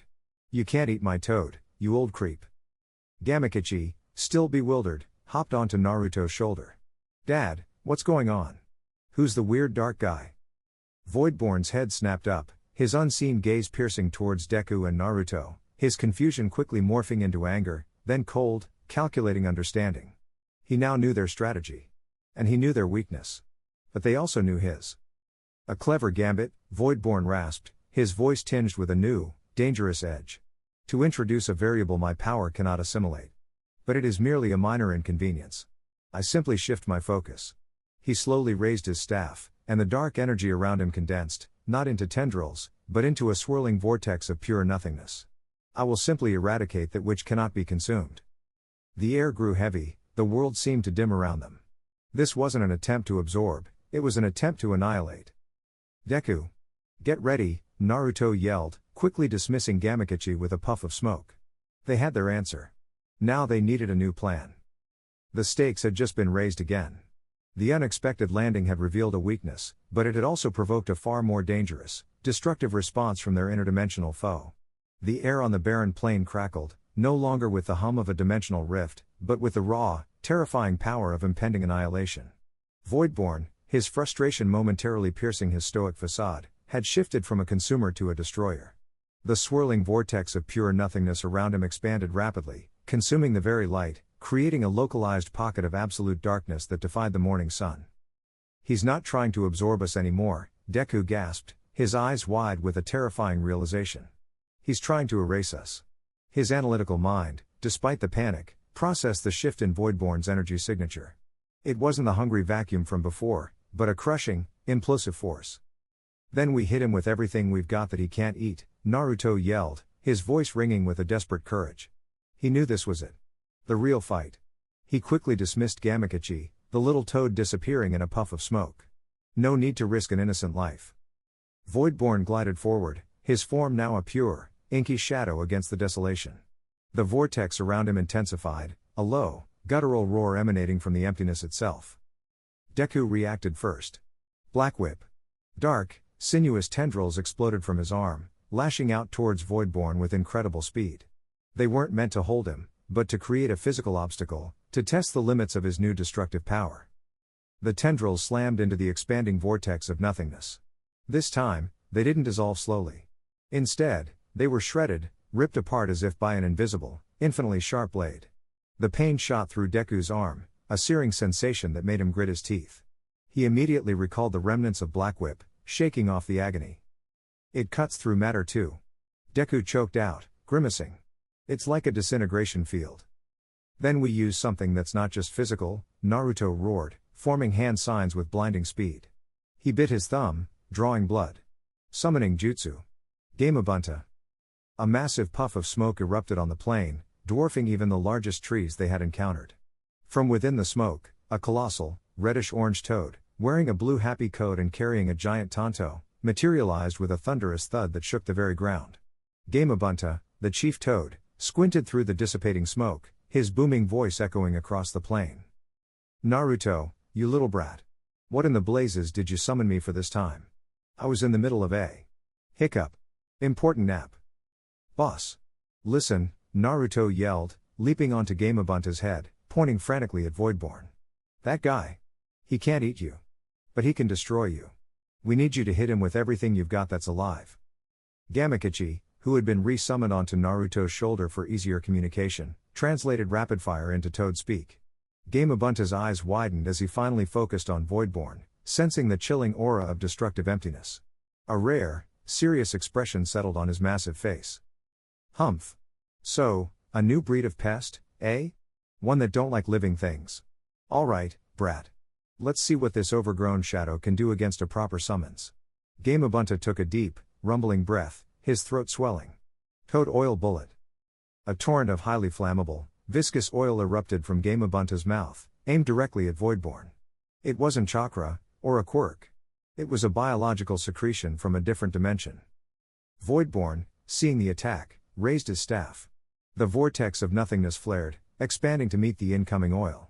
The oil, instead of being absorbed, seemed to vaporize on contact, dissolving into wisps of smoke as it touched the void field. It didn't burn, it didn't ignite, it simply ceased to exist, atom by atom. Damn it. Naruto cursed. He's just evaporating it. It's still not hitting him. My power consumes that which tries to exist in its presence, Voidborn rasped, his voice gaining a chilling confidence. A living being, while incongruent to my absorption, is still made of matter. And matter, when in direct contact with the void, will simply cease to be. He then pointed his staff at Gamabunta, the vortex around him concentrating into a focused beam of nothingness. Boss, look out! Naruto screamed. Gamakichi yelled a warning, and Gamabunta, with surprising agility for his size, leapt backward, narrowly avoiding the beam. Where the beam struck the ground, a perfectly smooth, black trench formed, as if a laser had carved through the earth and turned the soil into pure absence. Deku watched, horrified. This was a nightmare. They had found a loophole, but Voidborn had immediately found a counter. This being wasn't just powerful, it was adaptable. What do we do? Deku yelled, his voice strained. We can't hit him, and he can erase us. From his earpiece, Shikamaru's voice cut through the chaos, calm and steady. Deku, Naruto. We're sensing a slight flicker in Voidborn's energy signature. When he used that concentrated erasure beam, there was a momentary, almost imperceptible drop in his void field's integrity. It's like it costs him more to destroy than to absorb. He's expending energy. You hear that, Deku? Naruto yelled, a desperate spark of hope igniting in his eyes. He's using more power. If we can make him keep destroying, maybe we can wear him down. But how? Deku replied. We can't just keep throwing things at him to be erased. Gamabunta can't last forever against that. Then we hit him with something he has to destroy repeatedly, Naruto declared, a wild, reckless idea forming in his mind. He looked at Gamabunta. Boss. Get ready to jump him. We're going to try something crazy. Gamakichi, hearing the urgency in Naruto's voice, relayed the message. Gamabunta grunted. Crazy? Sounds like you, brat. Alright. But you better have a plan. Deku. Your black whip, Naruto yelled. Can you use it too? Pull yourself around really fast? Like a slingshot? Deku's eyes widened. Yes. A full cowl shoot style combined with black whip. I could move at extreme speeds, almost too fast to track. Perfect. Naruto's grin was back, wide and determined. Alright, boss. Launch me. And Deku, get ready to move like the wind. Voidborn began to gather another annihilation beam, focusing on Gamabunta. Now! Naruto screamed. Gamabunta coiled his massive legs, then launched Naruto into the air with incredible force, aiming him directly at Voidborn. As Naruto soared through the air, he activated Sage Mode, his eyes turning orange, his chakra flaring. He quickly created dozens of shadow clones, each one a perfect replica. Multi-shadow clone jutsu. The clones, each glowing with Sage Mode energy, spread out, creating a chaotic, overwhelming swarm. They weren't meant to attack Voidborn directly. They were meant to be targets. Voidborn paused, momentarily thrown off by the sheer number of identical targets. He split his concentration, sending out multiple, smaller beams of void energy, attempting to eradicate the clones one by one. The plane was filled with puffs of smoke as clones were vaporized, only to be replaced by new ones. He's distracted. Shikamaru's voice crackled through the earpiece. His energy consumption is spiking. It's working. My turn, Deku roared. He launched himself from the ground, activating Black Whip. The tendrils shot out, wrapping around the scattered tree remnants and rocks on the plain, using them as anchor points. With a series of powerful tugs and pushes, combined with his full cowl, he became a green and black blur, zipping across the plain at speeds that defied the eye. He was a living projectile, moving too fast for Voidborn to lock onto with a single, focused beam. Voidborn was forced to divide his attention even further, sending out sporadic, less focused blasts of erasure at the rapidly moving Deku. He was expending enormous amounts of energy, his dark aura flickering with each scattered attack. We're wearing him down, Naruto yelled, landing on Gamabunta's head once more, using the Chief Toad as a mobile platform. Boss. Let's get him in close. We need a direct hit. Humph. Fine, brat. But this better be worth it, Gamabunta roared, leaping towards Voidborn, surprisingly fast for his size, his massive body serving as a living shield against the scattered void blasts. As Gamabunta closed in, Deku zipped past Voidborn, drawing another volley of scattered eradication beams. Voidborn's focus shifted, trying to catch the elusive green streak. Now, Naruto. Deku's voice echoed across the plain. Naruto, seeing the opening, focused all his remaining Sage Mode chakra. He slammed his palm onto Gamabunta's head, signing the final hand signs. Summoning, Food Cart Destroyer Technique. With another enormous puff of smoke, a giant, toad-shaped food cart, reinforced with chakra, materialized directly above Voidborn. It wasn't a living being, but a massive, incredibly heavy physical object. It was designed to crush, to pin. Voidborn's head snapped up, his unseen eyes widening. He had no time to vaporize something of this mass. He raised his staff, attempting to meet the immense impact with a concentrated burst of void. The food cart slammed down with a colossal crash, creating a massive crater and sending a shockwave across the plain. Dust and debris exploded outwards. Did we get him? Deku yelled, skidding to a halt, his body aching, his quirk flickering from the intense exertion. Silence. Then, a low, guttural roar from the epicenter of the crater. The food cart began to shake, its chakra-reinforced structure groaning under an immense, unseen pressure. Dark tendrils of void energy erupted from beneath it, tearing through the metal and wood like paper. He's still alive, Naruto cried out, horrified. He's breaking out. Voidborn slowly, agonizingly, pushed the remains of the food cart off him, his dark robes tattered, the staff in his hand cracked in several places. His aura was dim, flickering erratically, and his movements were sluggish. The sustained destruction had taken its toll. He was wounded. Weakened. You. Vermin. Voidborn rasped, his voice raw, filled with a seething, unfamiliar rage. You exhaust me. You wound me. Such an inconvenience. He glared at Deku, then at Naruto, his dark eyes burning with newfound hatred. But this merely delays the inevitable. I will simply consume your pathetic world until nothing remains. He began to gather energy, but this time, it wasn't the slow, methodical drawing of power from the earth. It was a desperate, uncontrolled surge, ripping directly from his own being. The ground around him began to tremble, not from an impact, but from the sheer, raw power tearing itself free. The air began to distort, not with a localized rift, but with a wide, uncontrolled spatial anomaly, shimmering wildly. He's trying to escape. Shikamaru's voice yelled through the earpiece, frantic for the first time. He's opening a large, unstable rift. If he gets away, he'll just recover and come back stronger. No, Deku roared. He couldn't let him escape. Not after everything. Not after what he had put this world through. He pushed one for all to 70%, his entire body screaming in protest, blood blooming on his skin as capillaries burst. Pain lanced through him, but he ignored it. This was the one chance. Naruto. Now. We have to hit him with everything we've got. Before he opens that portal completely. Naruto nodded grimly. He focused, drawing on every last scrap of Sage Mode chakra, pushing his body to its absolute limit. He felt Kurama's presence, a growl of approval rumbling within him. All right, Deku. Let's show this guy what happens when he messes with Konoha. United States of Smash. Deku screamed, launching himself into the air, his entire body glowing with explosive green energy. He focused all the kinetic force he could muster into a single, devastating punch, aimed directly at Voidborn's flickering form. At the same time, Naruto formed the largest Rasengan he had ever conjured, swirling with a brilliant blue and golden aura.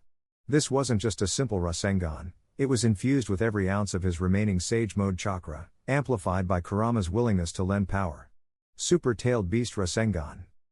The two heroes, one a symbol of hope from a world of quirks, the other a protector from a world of chakra, converged on their enemy simultaneously. Deku's fist, a compressed force of pure destruction, collided with Voidborn's body just as Naruto's massive, swirling Rasengan slammed into him from another angle. The impact was cataclysmic.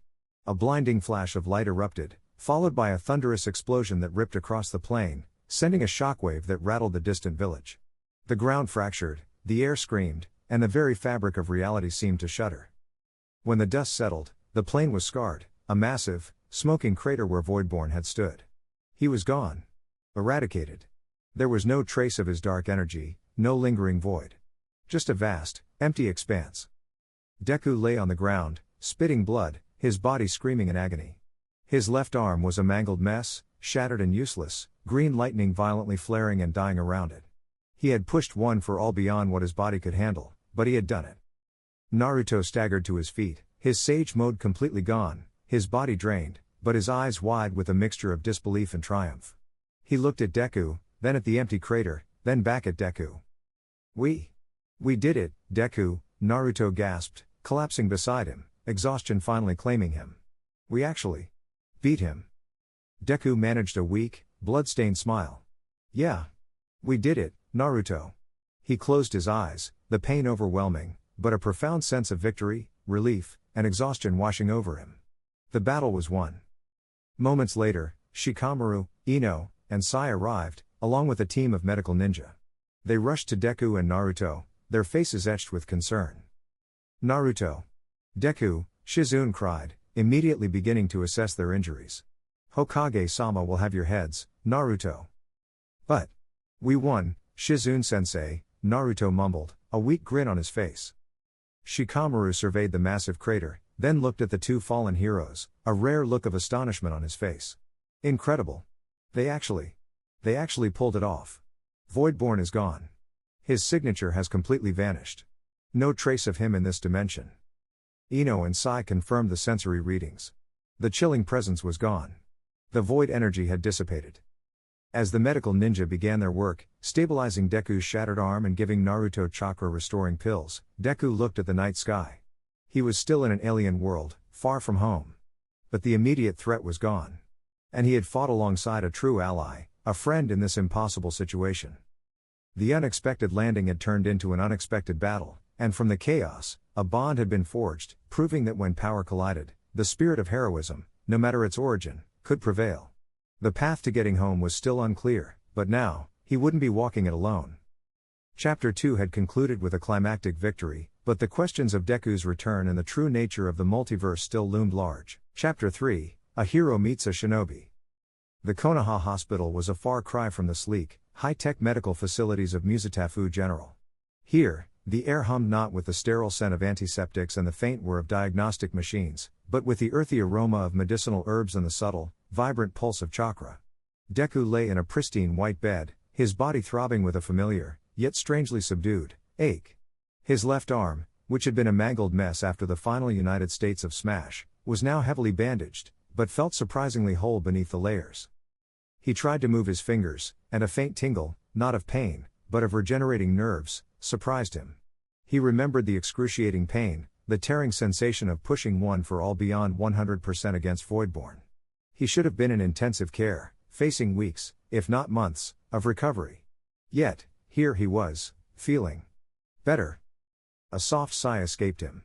The battle with Voidborn, the climactic, world-shaking collision of powers, felt like a distant dream, yet the crater on the plain was real, and the phantom sensation of his arm shattering lingered. He recalled Naruto's triumphant yell, his own exhausted collapse. They had won. They had truly won. The door to his room slid open silently, and Naruto poked his head in, a wide, triumphant grin splitting his face. He looked surprisingly fresh, save for a few lingering bruises. Deku. You're awake, believe it. Naruto burst in, radiating his usual boundless energy. He walked over to the bed, eyes sparkling. How's the arm? Granny Tsunade said it was a miracle. Medical ninjutsu is awesome, right? She patched you right up. Deku pushed himself up slightly, wincing as a few minor aches still protested. My arm. It feels surprisingly good. I remember it being completely shattered. How? That's Granny Tsunade for you. Naruto puffed out his chest proudly. She's the best medical ninja in the world. A legendary Sannin. She can heal almost anything. She used her creation rebirth jutsu, it basically supercharges cell regeneration. You were lucky, though.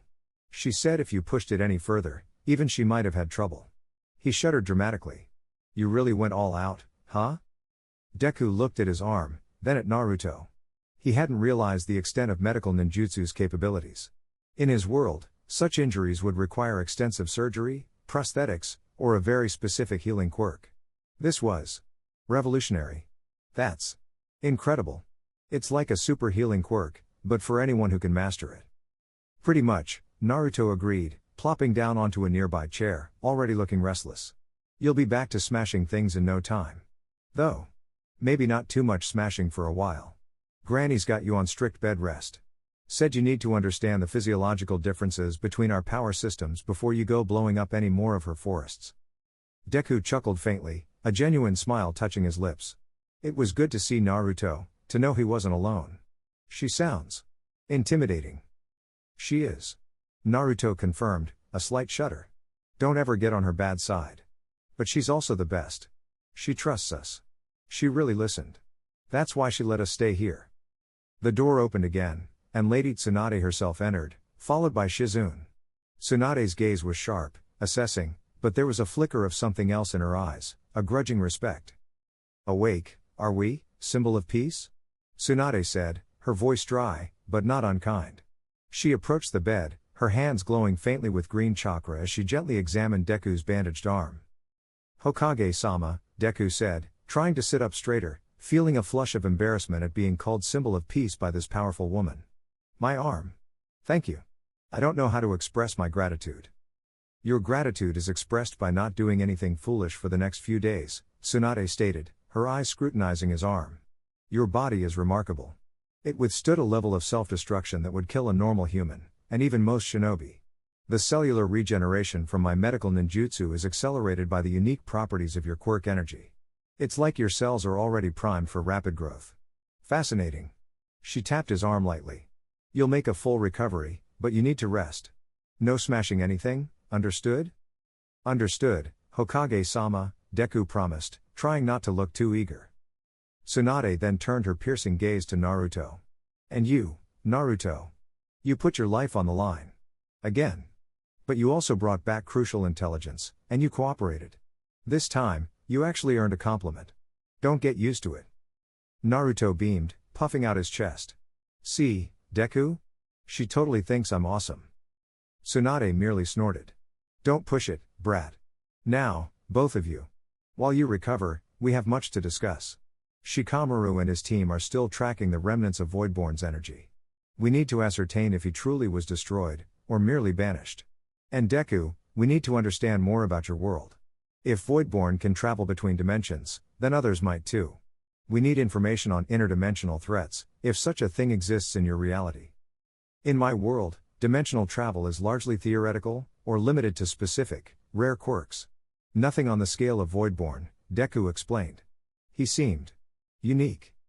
For now, we hope so, Tsunade said, her face grim. But hope is not a strategy. We prepare for the worst. For now, you are a guest of Konoha, Deku. And a very important one. Your safety is paramount, both for your own sake and for the information you possess. Over the next few days, Deku's recovery was astonishing. Under Tsunade's expert care, and with his body's inherent resilience from One for All, his arm healed at an unprecedented rate. By the third day, the bandages were off, and while he couldn't use his arm for heavy combat, he had full mobility and no pain. During this time, the Hokage's office effectively became his temporary base.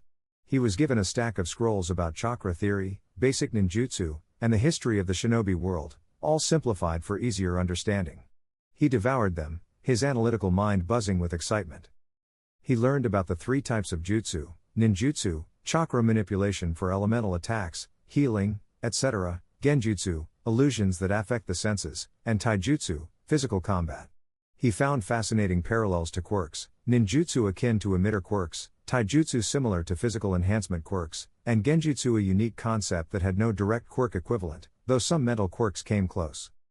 Naruto, despite Tsunade's orders for him to return to his own duties, spent almost all his free time in Deku's room. He acted as an informal translator, cultural guide, and general source of endless chatter. So, you guys have, like, ninja doctors, ninja teachers, ninja cooks? Deku asked one afternoon, flipping through a scroll on chakra flow, utterly fascinated. Pretty much. Naruto grinned. Everyone in the village contributes. Even the ramen guy, Ichiraku-sensei, is basically a ninja with a noodle quirk, believe it. His ramen is the best. Deku laughed, a genuine, lighthearted sound. That's amazing. In my world, heroes specialize in fighting, and society relies on quirkless people for everything else. It's a very specialized society. Naruto's brow furrowed. Quirkless? So, like, people without any powers? That sounds tough. He thought of his own childhood, shunned for reasons he didn't understand. He knew what it felt like to be an outcast. It was, Deku admitted, a shadow passing over his face. I was born quirkless. It meant I couldn't be a hero, according to everyone else. It was painful. But All Might believed in me. Naruto nodded. Yeah, I get that. Everyone always looked down on me too, for being the Nine-Tails Jinchuriki. But then I found my own path. And I had friends who believed in me, like Iruka-sensei and Kakashi-sensei. He punched Deku's uninjured shoulder playfully. So, we're kinda alike, huh? Both underdogs who got awesome powers and awesome teachers. Their conversations were a constant, organic exchange of cultural and personal insights. Deku explained the school system, the hero license exams, the concept of public safety heroics, and the global interconnectedness. Naruto explained the great shinobi nations, the daimyo, the hidden villages, and the deep-seated rivalries and alliances that shaped their world. They found uncanny similarities in their mentors. All Might, the symbol of peace, who carried the burden of maintaining peace and inspiring hope, and Jiraiya, the Toad Sage, who roamed the world, battling darkness and fostering the next generation, both shouldering immense responsibility and facing their own quiet struggles. My Jiraiya-sensei, he was a super pervert, believe it, Naruto said, a fond, yet exasperated, look on his face. Always peeking on women. But he was also one of the wisest, strongest ninja ever. He taught me the Rasengan, and how to use Sage Mode. He taught me about destiny, and about never giving up on your friends. Deku listened intently. All Might also had a very specific ideal. To always save with a smile. To be a pillar that people could lean on. He always pushed me to be more than just strong, but to be a symbol of hope. The bond between them deepened with each shared story, each moment of understanding. It wasn't just a tactical alliance anymore. It was friendship, raw and unexpected, forged in the crucible of battle and shared burdens. One afternoon, Naruto insisted on taking Deku, under strict Anbu escort, to see the training grounds. You gotta see how real ninja train, Deku. It's way different from your hero stuff. The training grounds were vast, sprawling complexes nestled within the village's outer perimeter. They saw Jinan practicing taijutsu forms, Chunin honing their ninjutsu, and Jonin demonstrating incredible feats of chakra control. Deku watched, fascinated. He saw ninja walking on water, climbing sheer cliffs without handholds, creating massive fireballs from their mouths, and vanishing into thin air. That's amazing, Deku whispered, his eyes wide. The control. The precision. It's like their quirks are universal. Everyone can use them, if they train hard enough. Naruto grinned. It takes a lot of practice, believe it. But yeah, anyone can learn to use chakra. Some people just have more talent, or more reserves, like me with Kurama. He demonstrated a basic leaf sticking exercise, where he effortlessly stuck a leaf to his forehead using chakra. You wanna try? Deku hesitated, then nodded eagerly. He copied Naruto's hand position, trying to focus the strange, ethereal energy he now knew as chakra. He tried to mimic the feeling of one for all, the subtle flow of power, but it felt entirely different. Chakra was internal, a spiritual and physical fusion. One for all was an external burst of kinetic force. He tried for several minutes, but the leaf just fell off. It's harder than it looks, he admitted, a slight blush on his cheeks. It feels so fluid and internal. My quirk is all about pushing out. Naruto chuckled. Don't worry. Took me forever to get that down. It's all about control. You gotta mold it. It's like kneading dough, but with your life force. A sudden thought struck Deku. Naruto. What if I tried to use one for all to mold chakra? 2. Apply the force of my quirk to the internal flow of chakra, to help me control it? Or even combine it with my physical strength? Naruto's eyes widened, a flicker of genuine intrigue in them. Combine it? That's a crazy idea. No one's ever tried to mix a quirk with chakra before. But what if it worked? He looked at Deku's hand, then at his own. Could you apply your spark to my chakra? Maybe we could make a supercharged jutsu. I don't know, Deku admitted, his mind racing with the possibilities and the inherent dangers. It's unprecedented. 2 different energy systems. But if Voidborn can consume both, maybe they're not as fundamentally different as we think. Just different manifestations. Their conversation was interrupted by Shikamaru, who had been observing their training from a distance, accompanied by a small Anbu escort. Interesting theory, Shikamaru drawled, his voice betraying a hint of genuine curiosity beneath his usual nonchalance. Combining a quirk with chakra. It's reckless, idiotic, and completely against every known principle of shinobi arts. Which means, it just might work. Naruto beamed. See, Shikamaru thinks so too. Shikamaru sighed, rubbing the back of his neck. Don't get ahead of yourselves. Any attempt to forcefully merge these energies could result in catastrophic internal damage, or worse. We'd need to analyze the specific properties of your quirk's energy signature, Deku, and compare it to our chakra on a molecular level. He looked at Deku. Your medical records, if you have any from your world, would be invaluable. And any data on how One for All works internally. Deku's face fell. I don't have them here. And most of that information is classified in my world. The scientific community is still trying to fully understand One for All, even after generations. Troublesome, Shikamaru muttered, but he wasn't dismissing the idea. Still, it's a concept worth exploring. For now, Deku, focus on understanding the basics of chakra. Just passive observation for your body. Naruto, continue your duties, but keep an eye on him. And avoid any more crazy ideas for now. As Shikamaru left, Naruto nudged Deku. Don't worry. Shikamaru says troublesome when he's actually thinking really hard. He's already trying to figure out how to do it. See? You're inspiring him, believe it. Deku felt a surge of hope. This world, initially so alien and dangerous, was slowly beginning to feel like a place where he could contribute, a place where his unique power might find a new purpose. He still missed his home, his friends, All Might. But here, with Naruto and the shinobi of Konoha, he wasn't just a lost boy. He was a hero, facing a new challenge, in a new way, with new allies. His journey had truly taken an unexpected turn. The initial clash of powers had evolved into a meeting of minds, forging a bond that promised to reshape not just their individual destinies, but perhaps, the fate of two worlds. The quiet alliance formed in the forest was blossoming into something far more significant, an understanding that transcended dimensions. And as the sun began its slow descent, painting the Konoha sky in hues of orange and purple, Deku felt a strange sense of belonging, a fleeting moment of peace before the inevitable storm. Days blurred into a routine unlike anything Deku had ever known. His mornings began with a quiet review of the chakra scrolls, meticulously annotating them in his mental notebook, drawing diagrams of chakra flow and comparing them to his understanding of quirk activation. Afternoons were often spent in the Hokage's office, patiently answering Tsunade's increasingly detailed questions about his world, its quirks, and the nuances of One for All. He even managed to explain the concept of All for One, a power that could steal quirks, causing a chilling silence to fall over the room as Tsunade, Shikamaru, and Shizune processed the terrifying parallel to their own worlds past. But the true heart of his learning came from Naruto. When not on his own missions, Naruto was an ever-present, boisterous companion. He took it upon himself to be Deku's personal, albeit chaotic, tour guide. Under the ever-watchful eyes of discreet Anbu, they explored Konoha, the hidden leaf village. Deku found himself marveling at the simple, yet profound, differences. There were no cars, only foot traffic and the occasional ninja utilizing chakra-enhanced speed. Buildings, while varying in size and purpose, shared a uniform, traditional aesthetic, with curved roofs and wooden accents. Every corner seemed to hold a training ground, a bustling market, or a quiet tea house. Naruto, with boundless enthusiasm, introduced him to Ichiraku Ramen, a small, unassuming stand that served the most delicious, comforting broth Deku had ever tasted.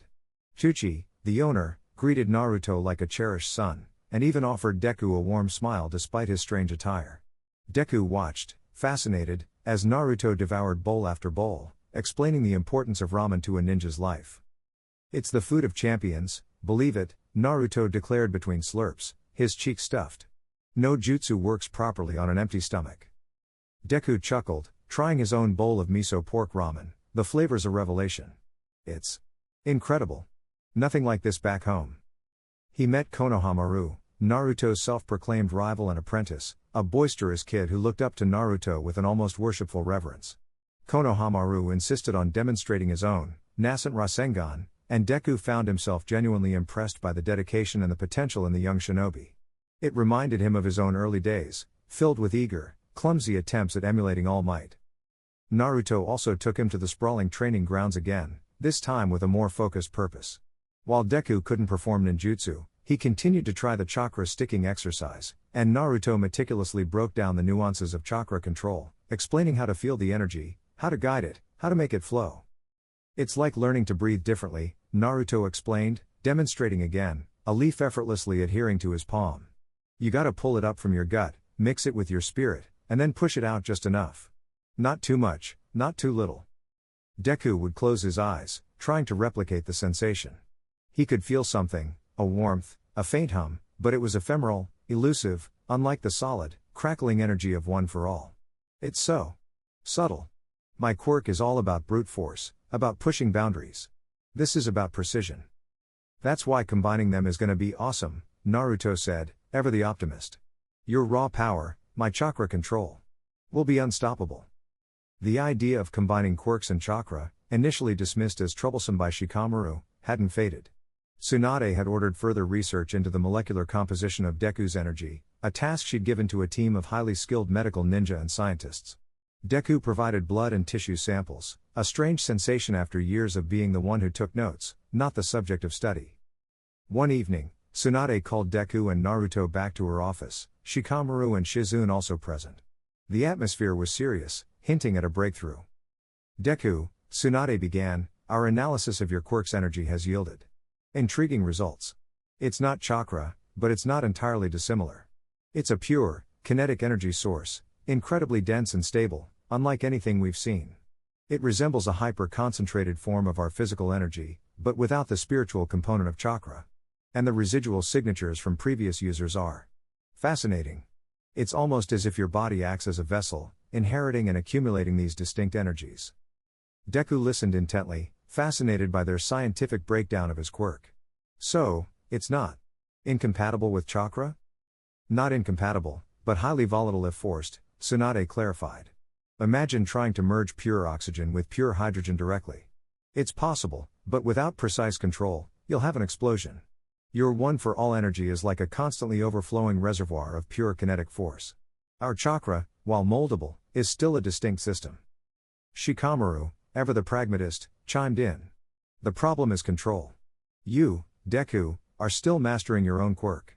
Trying to then apply that raw, explosive energy to a completely different system like chakra. It's a recipe for disaster. You could damage your own chakra pathways, or worse, cause a ripple effect that destabilizes your own quirk. However, Tsunade continued, a glint in her eye, Naruto's unique chakra control from Sage Mode, and his ability to naturally absorb external energies, might provide a pathway. He handles raw natural energy, which is far more volatile than even your One for All. And his own unique connection to Kurama means his chakra system is robust beyond comparison. Naruto leaned forward, excited. So, we can do it? Combine them? Make a super move? Potentially, Tsunade said, cautioning him. But not directly. The theory is that Deku could apply his One for All energy to Naruto's already formed chakra, or even to a specific ninjutsu. Naruto would act as the conduit, the mold, guiding Deku's raw power. It would require extraordinary synchronization and trust. Deku's mind spun with possibilities. So, instead of me trying to mold chakra, I could infuse Naruto's chakra with my One for All? Like a transfer of kinetic force into his chakra flow, to amplify his jutsus? Precisely, Shizune confirmed. It's a theoretical approach, almost like a targeted infusion. Naruto's chakra pathways would act as a buffer and a directional guide for your quirk's energy. But it is incredibly dangerous.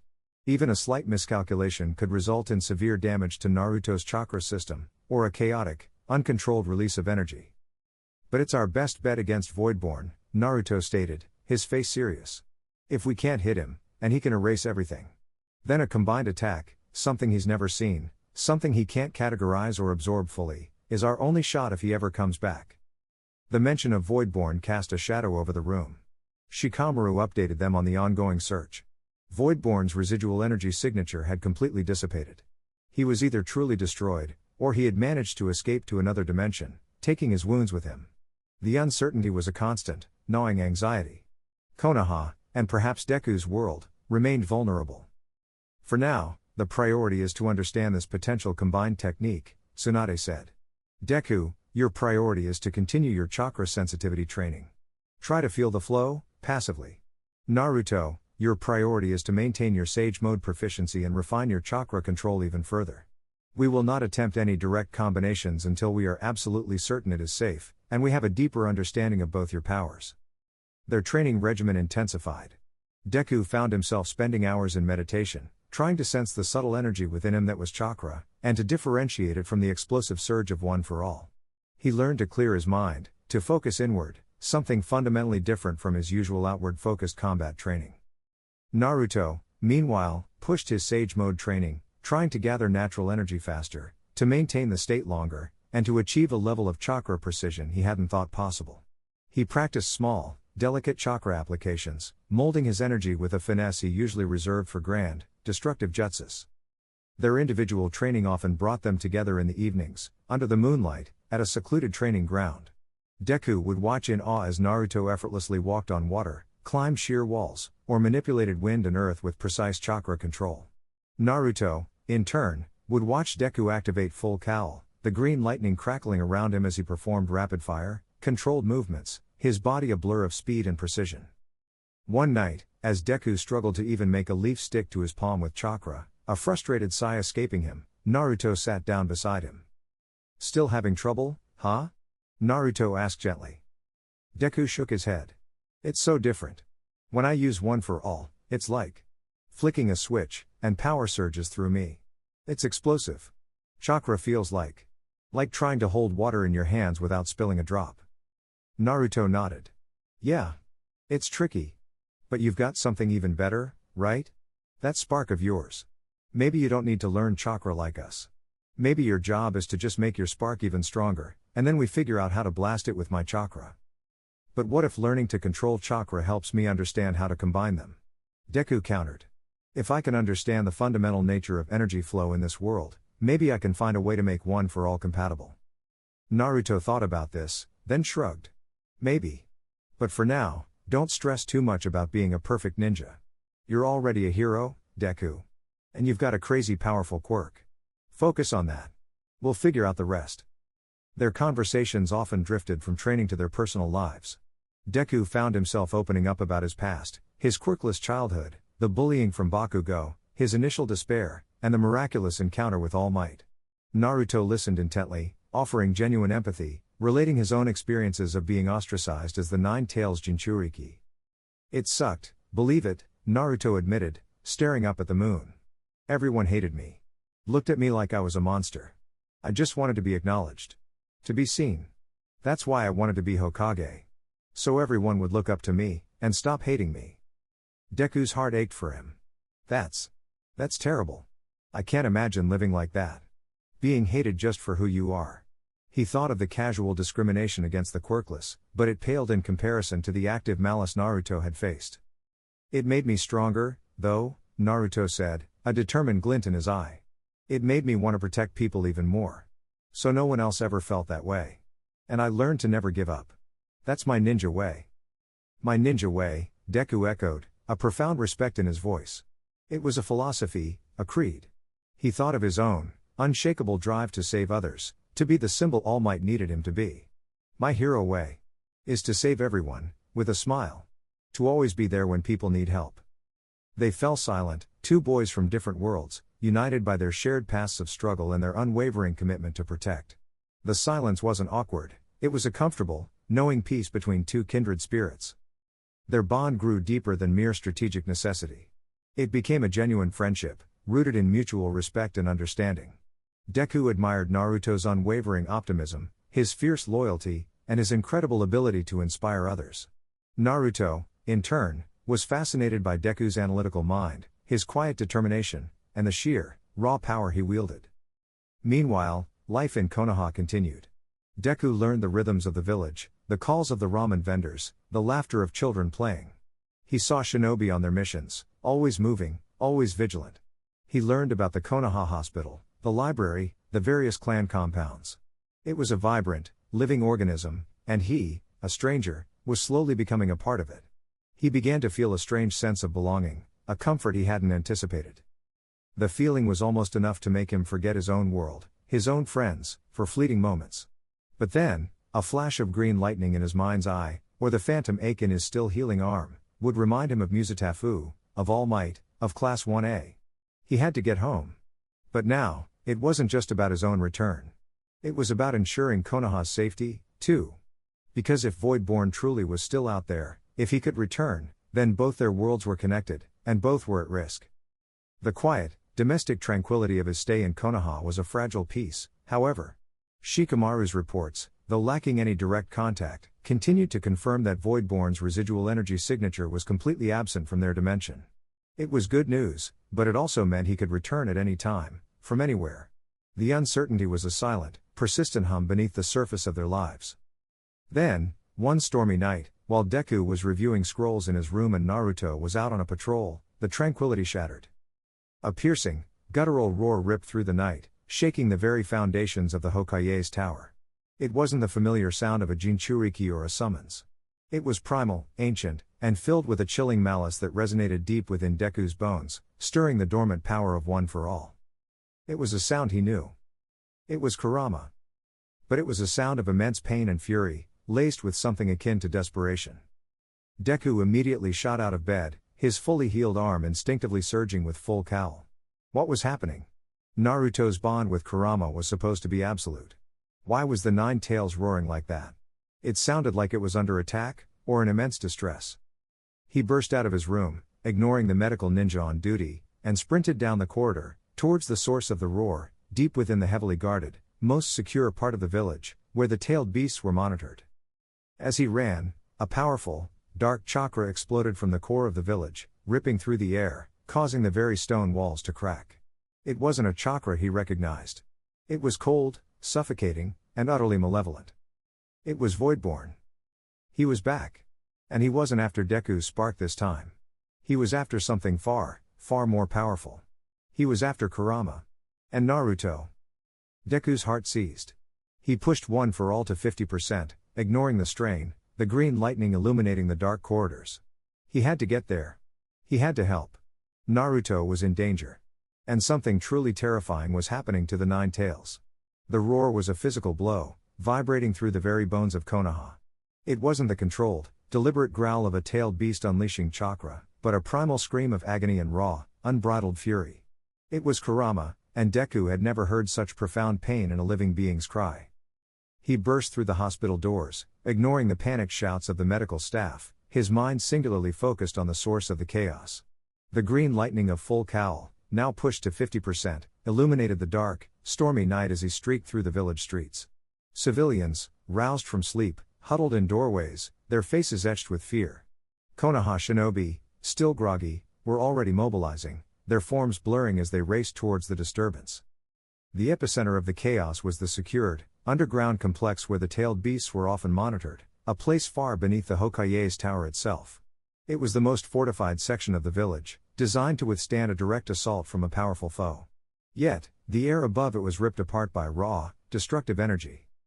As Deku neared the entrance to the underground monitoring chambers, he saw it. The ground was visibly cracking, dark tendrils of what could only be Voidborn's energy erupting from the fissures, tearing at the earth like ravenous shadows.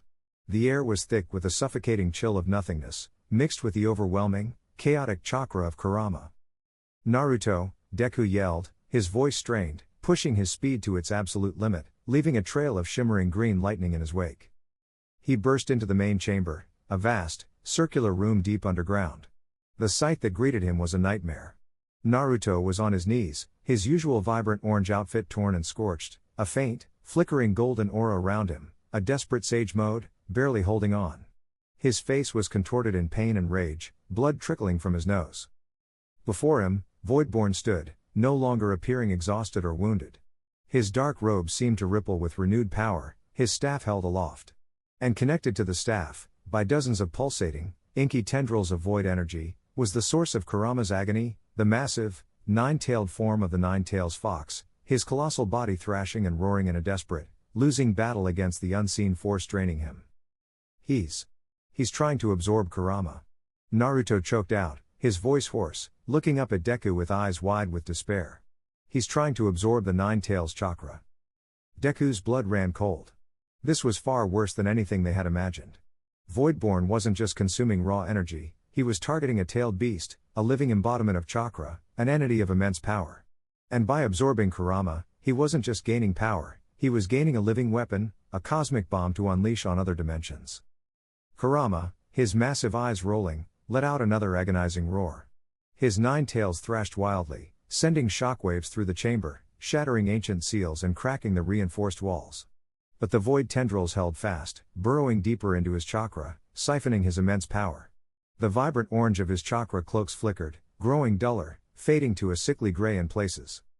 "You have served your purpose, boy," Voidborn rasped, his voice filled with a chilling, triumphant glee. He barely spared a glance for Deku. "This beast, this accumulation of raw energy, is far more exquisite than your meager spark.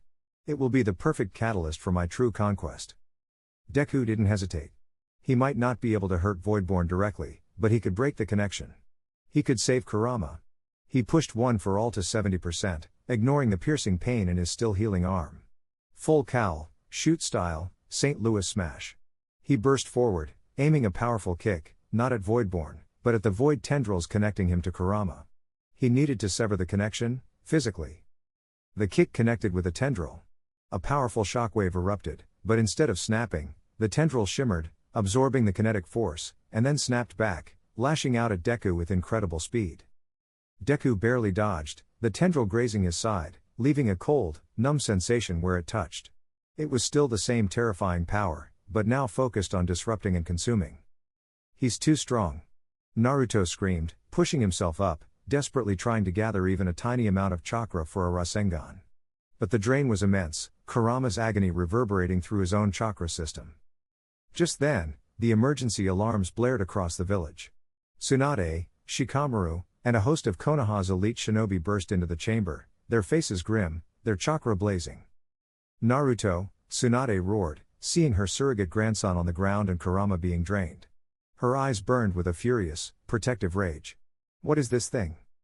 "Voidborn," Naruto yelled. "He's back. He's taken Kurama. You chose the wrong village to plunder, aberration." Tsunade's hands glowed with colossal amounts of chakra, her strength of 100 seals shimmering on her forehead. With a roar, she slammed her fist into the ground.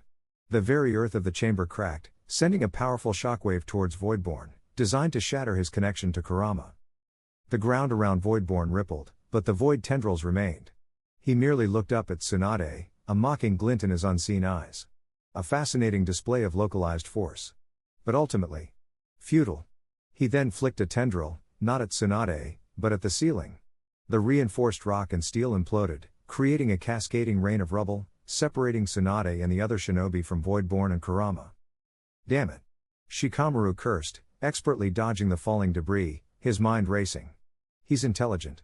He's isolating his targets." Deku watched in horror as Voidborn continued to siphon Kurama's energy. The 9 tails roars grew weaker, his thrashing less violent. He was fading. "Naruto," Deku yelled, scrambling towards him. "What's happening to Kurama? What happens if he's gone?" Naruto's eyes were filled with a desperate terror. "If Kurama's taken, I'll die, Deku. The Jinchuriki dies if the tailed beast is extracted." He tried to push himself up, but his limbs felt heavy, drained. "He's losing conscious, Deku." Kurama's voice echoed directly in Deku's mind, a raw, desperate growl that bypassed language. Deku stumbled, surprised. "The void. It's infecting my chakra. It feels like nothingness. You must cut the connection. Now." Deku's mind reeled. Kurama could talk directly into his mind? And he was right. They had to sever the connection. But how? Nothing worked. "My arm is shattered," Kurama's voice, weaker now, resonated in Deku's mind, "but I feel your strength. Your true strength. The power you hold. It is not chakra. It is not something he can comprehend. It is pure light. Focus it. Focus it and sever the connection." Deku gritted his teeth. Pure light? One for all was kinetic force, a stockpiled power. But the voice of Kurama, a creature of raw ancient power, resonated with a chilling clarity. He had to trust it. He looked at Naruto, whose face was pale, his eyes starting to lose their focus. He was dying. "Naruto," Deku yelled, grabbing his hand. "The plan. Our combined attack. We have to try it. Now." Naruto's eyes fluttered open, a desperate hope flickering within them. The combination? But how? You funnel your remaining chakra. Deku screamed, forcing himself to stand, despite the pain ripping through his body. I'll use one for all to amplify it. To force it through him. Not to absorb, but to overload. Tsunade, having smashed through the falling debris with sheer force, yelled from behind the collapsing wall. Naruto. Deku. What are you doing? Do not engage him directly. Shikamaru's voice then cut through the din, calmer. Hokage-sama. They're attempting the quirk chakra fusion. It's reckless, but it might be our only chance. His energy is destabilizing Kurama. We have to sever it. Deku reached out, placing his good hand firmly on Naruto's arm, directly over his chakra pathways. He closed his eyes, focusing. He needed to find that elusive feeling of chakra, not to mold it, but to connect with it. And then, he would pour every ounce of one for all into it, not as a smash, but as a guiding force. Focus, Naruto. Deku gritted out, green lightning beginning to crackle around his hand, mixing with the faint, golden flicker of Naruto's remaining Sage Mode chakra. Push your chakra into my hand. And I'll push my quirk into yours. Naruto, though fading, concentrated with every fiber of his being. He remembered their discussions, the theory, the risk. He remembered Jiraiya, his friends, his village. He remembered his dream. He pushed his remaining, desperate chakra into Deku's hand, a torrent of blue energy meeting the explosive green. The chamber filled with a blinding, swirling vortex of green and blue energy. One for all in chakra, two distinct powers, forced into an impossible, volatile fusion. The very air vibrated, the ground shook violently. Deku felt a searing pain as the two energies clashed, his own body becoming the agonizing conduit. Naruto cried out as the amplified energy coursed through his system, threatening to tear him apart. Kurama. Naruto screamed, channeling his desperation and the surging power into a single, focused thought. Give me your last. Give me everything. From within the void tendrils, Kurama let out a final, raw roar of defiance. A last, desperate surge of his vast chakra, tinged with his fiery will, pulsed through the tendrils, not outwards, but inwards, meeting the surging green and blue energy emanating from Deku and Naruto. Voidborn, distracted by the sudden, overwhelming surge of incomprehensible energy, finally looked up, his form wavering, his voice laced with genuine panic. What is this? This is not. This is an abhorrent corruption of power. He tried to sever the connection, to absorb the new energy, but it was too chaotic, too alien, too fused. United States of Rasengan. Deku and Naruto roared in unison, their voices amplified by the raw, combined power. It wasn't just a Rasengan, nor just a smash. It was something new, something impossible. The combined force, a blinding sphere of swirling green and blue energy, erupted directly from Deku and Naruto, not aimed at Voidborn, but at the very point where Voidborn's staff connected to Kurama. It was a surgical strike, designed to overload, to sever. The sheer, raw kinetic power of One for All, channeled and focused by Naruto's chakra and Kurama's desperate will, collided with the void tendrils. There was no absorption this time. There was no erasure. There was only a violent, catastrophic disruption. The tendrils connecting Voidborn to Kurama snapped, not dissolving, but shattering with a sound like tearing reality itself. A piercing shriek, unlike anything Deku had ever heard, ripped through the chamber, filled with agony and what sounded like absolute disbelief. Voidborn staggered back, his form flickering wildly, the darkness around him imploding. His staff shattered, exploding into countless particles of dark energy that dissipated into nothingness. The massive, uncontrolled spatial anomaly above the chamber, which he had been trying to open, surged violently, ripping apart the ceiling, tearing a gaping hole in reality. This is impossible. Unacceptable. I am the devourer. Not the consumed. Voidborn shrieked, his voice filled with pure, unadulterated terror. He was being pulled into his own, unstable rift, ripped apart by the very force he sought to command. The rift pulsed, a violent, chaotic vacuum, sucking in everything around it. Voidborn was consumed by it, pulled into the swirling vortex of violet and black, his shriek abruptly cut off as the portal imploded, sucking in the last remnants of his shattered form. Silence descended, absolute and profound, broken only by the distant sounds of Konoha Shinobi rushing towards the chamber, and the labored breathing of Deku and Naruto. The chamber was a wreck. The ceiling was a gaping hole, showing the stormy night sky. Kurama, still massive, lay still, his vibrant orange chakra slowly returning, but his breath coming in ragged gasps. He was free. Deku lay on the ground, his body screaming, his right arm now joining his left in a mangled, shattered mess. He had pushed one for all beyond anything he had ever imagined, fueled by a desperate need to save Naruto and Kurama. He couldn't move. Naruto, completely drained of chakra, lay beside him, barely conscious, his body trembling, but a faint, triumphant smile on his face.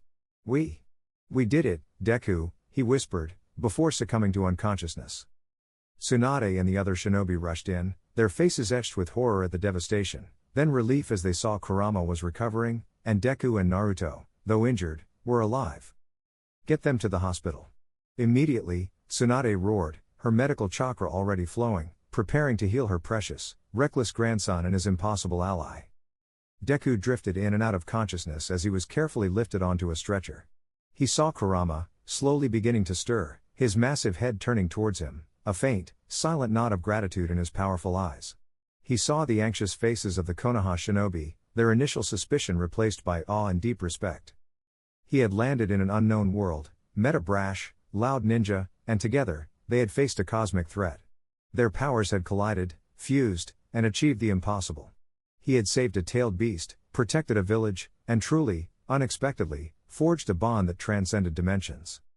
The hero had met the shinobi. And together, they had changed the fate of two worlds. The immediate crisis was averted, but the implications of interdimensional travel, and the immense, unknown power they had just wielded, would forever alter their paths. Chapter 3 had ended not with the hero's grand speech, but with the quiet exhaustion of a battle won, the pain of sacrifice, and the profound, unspoken understanding between two boys who had become something more than just heroes or shinobi.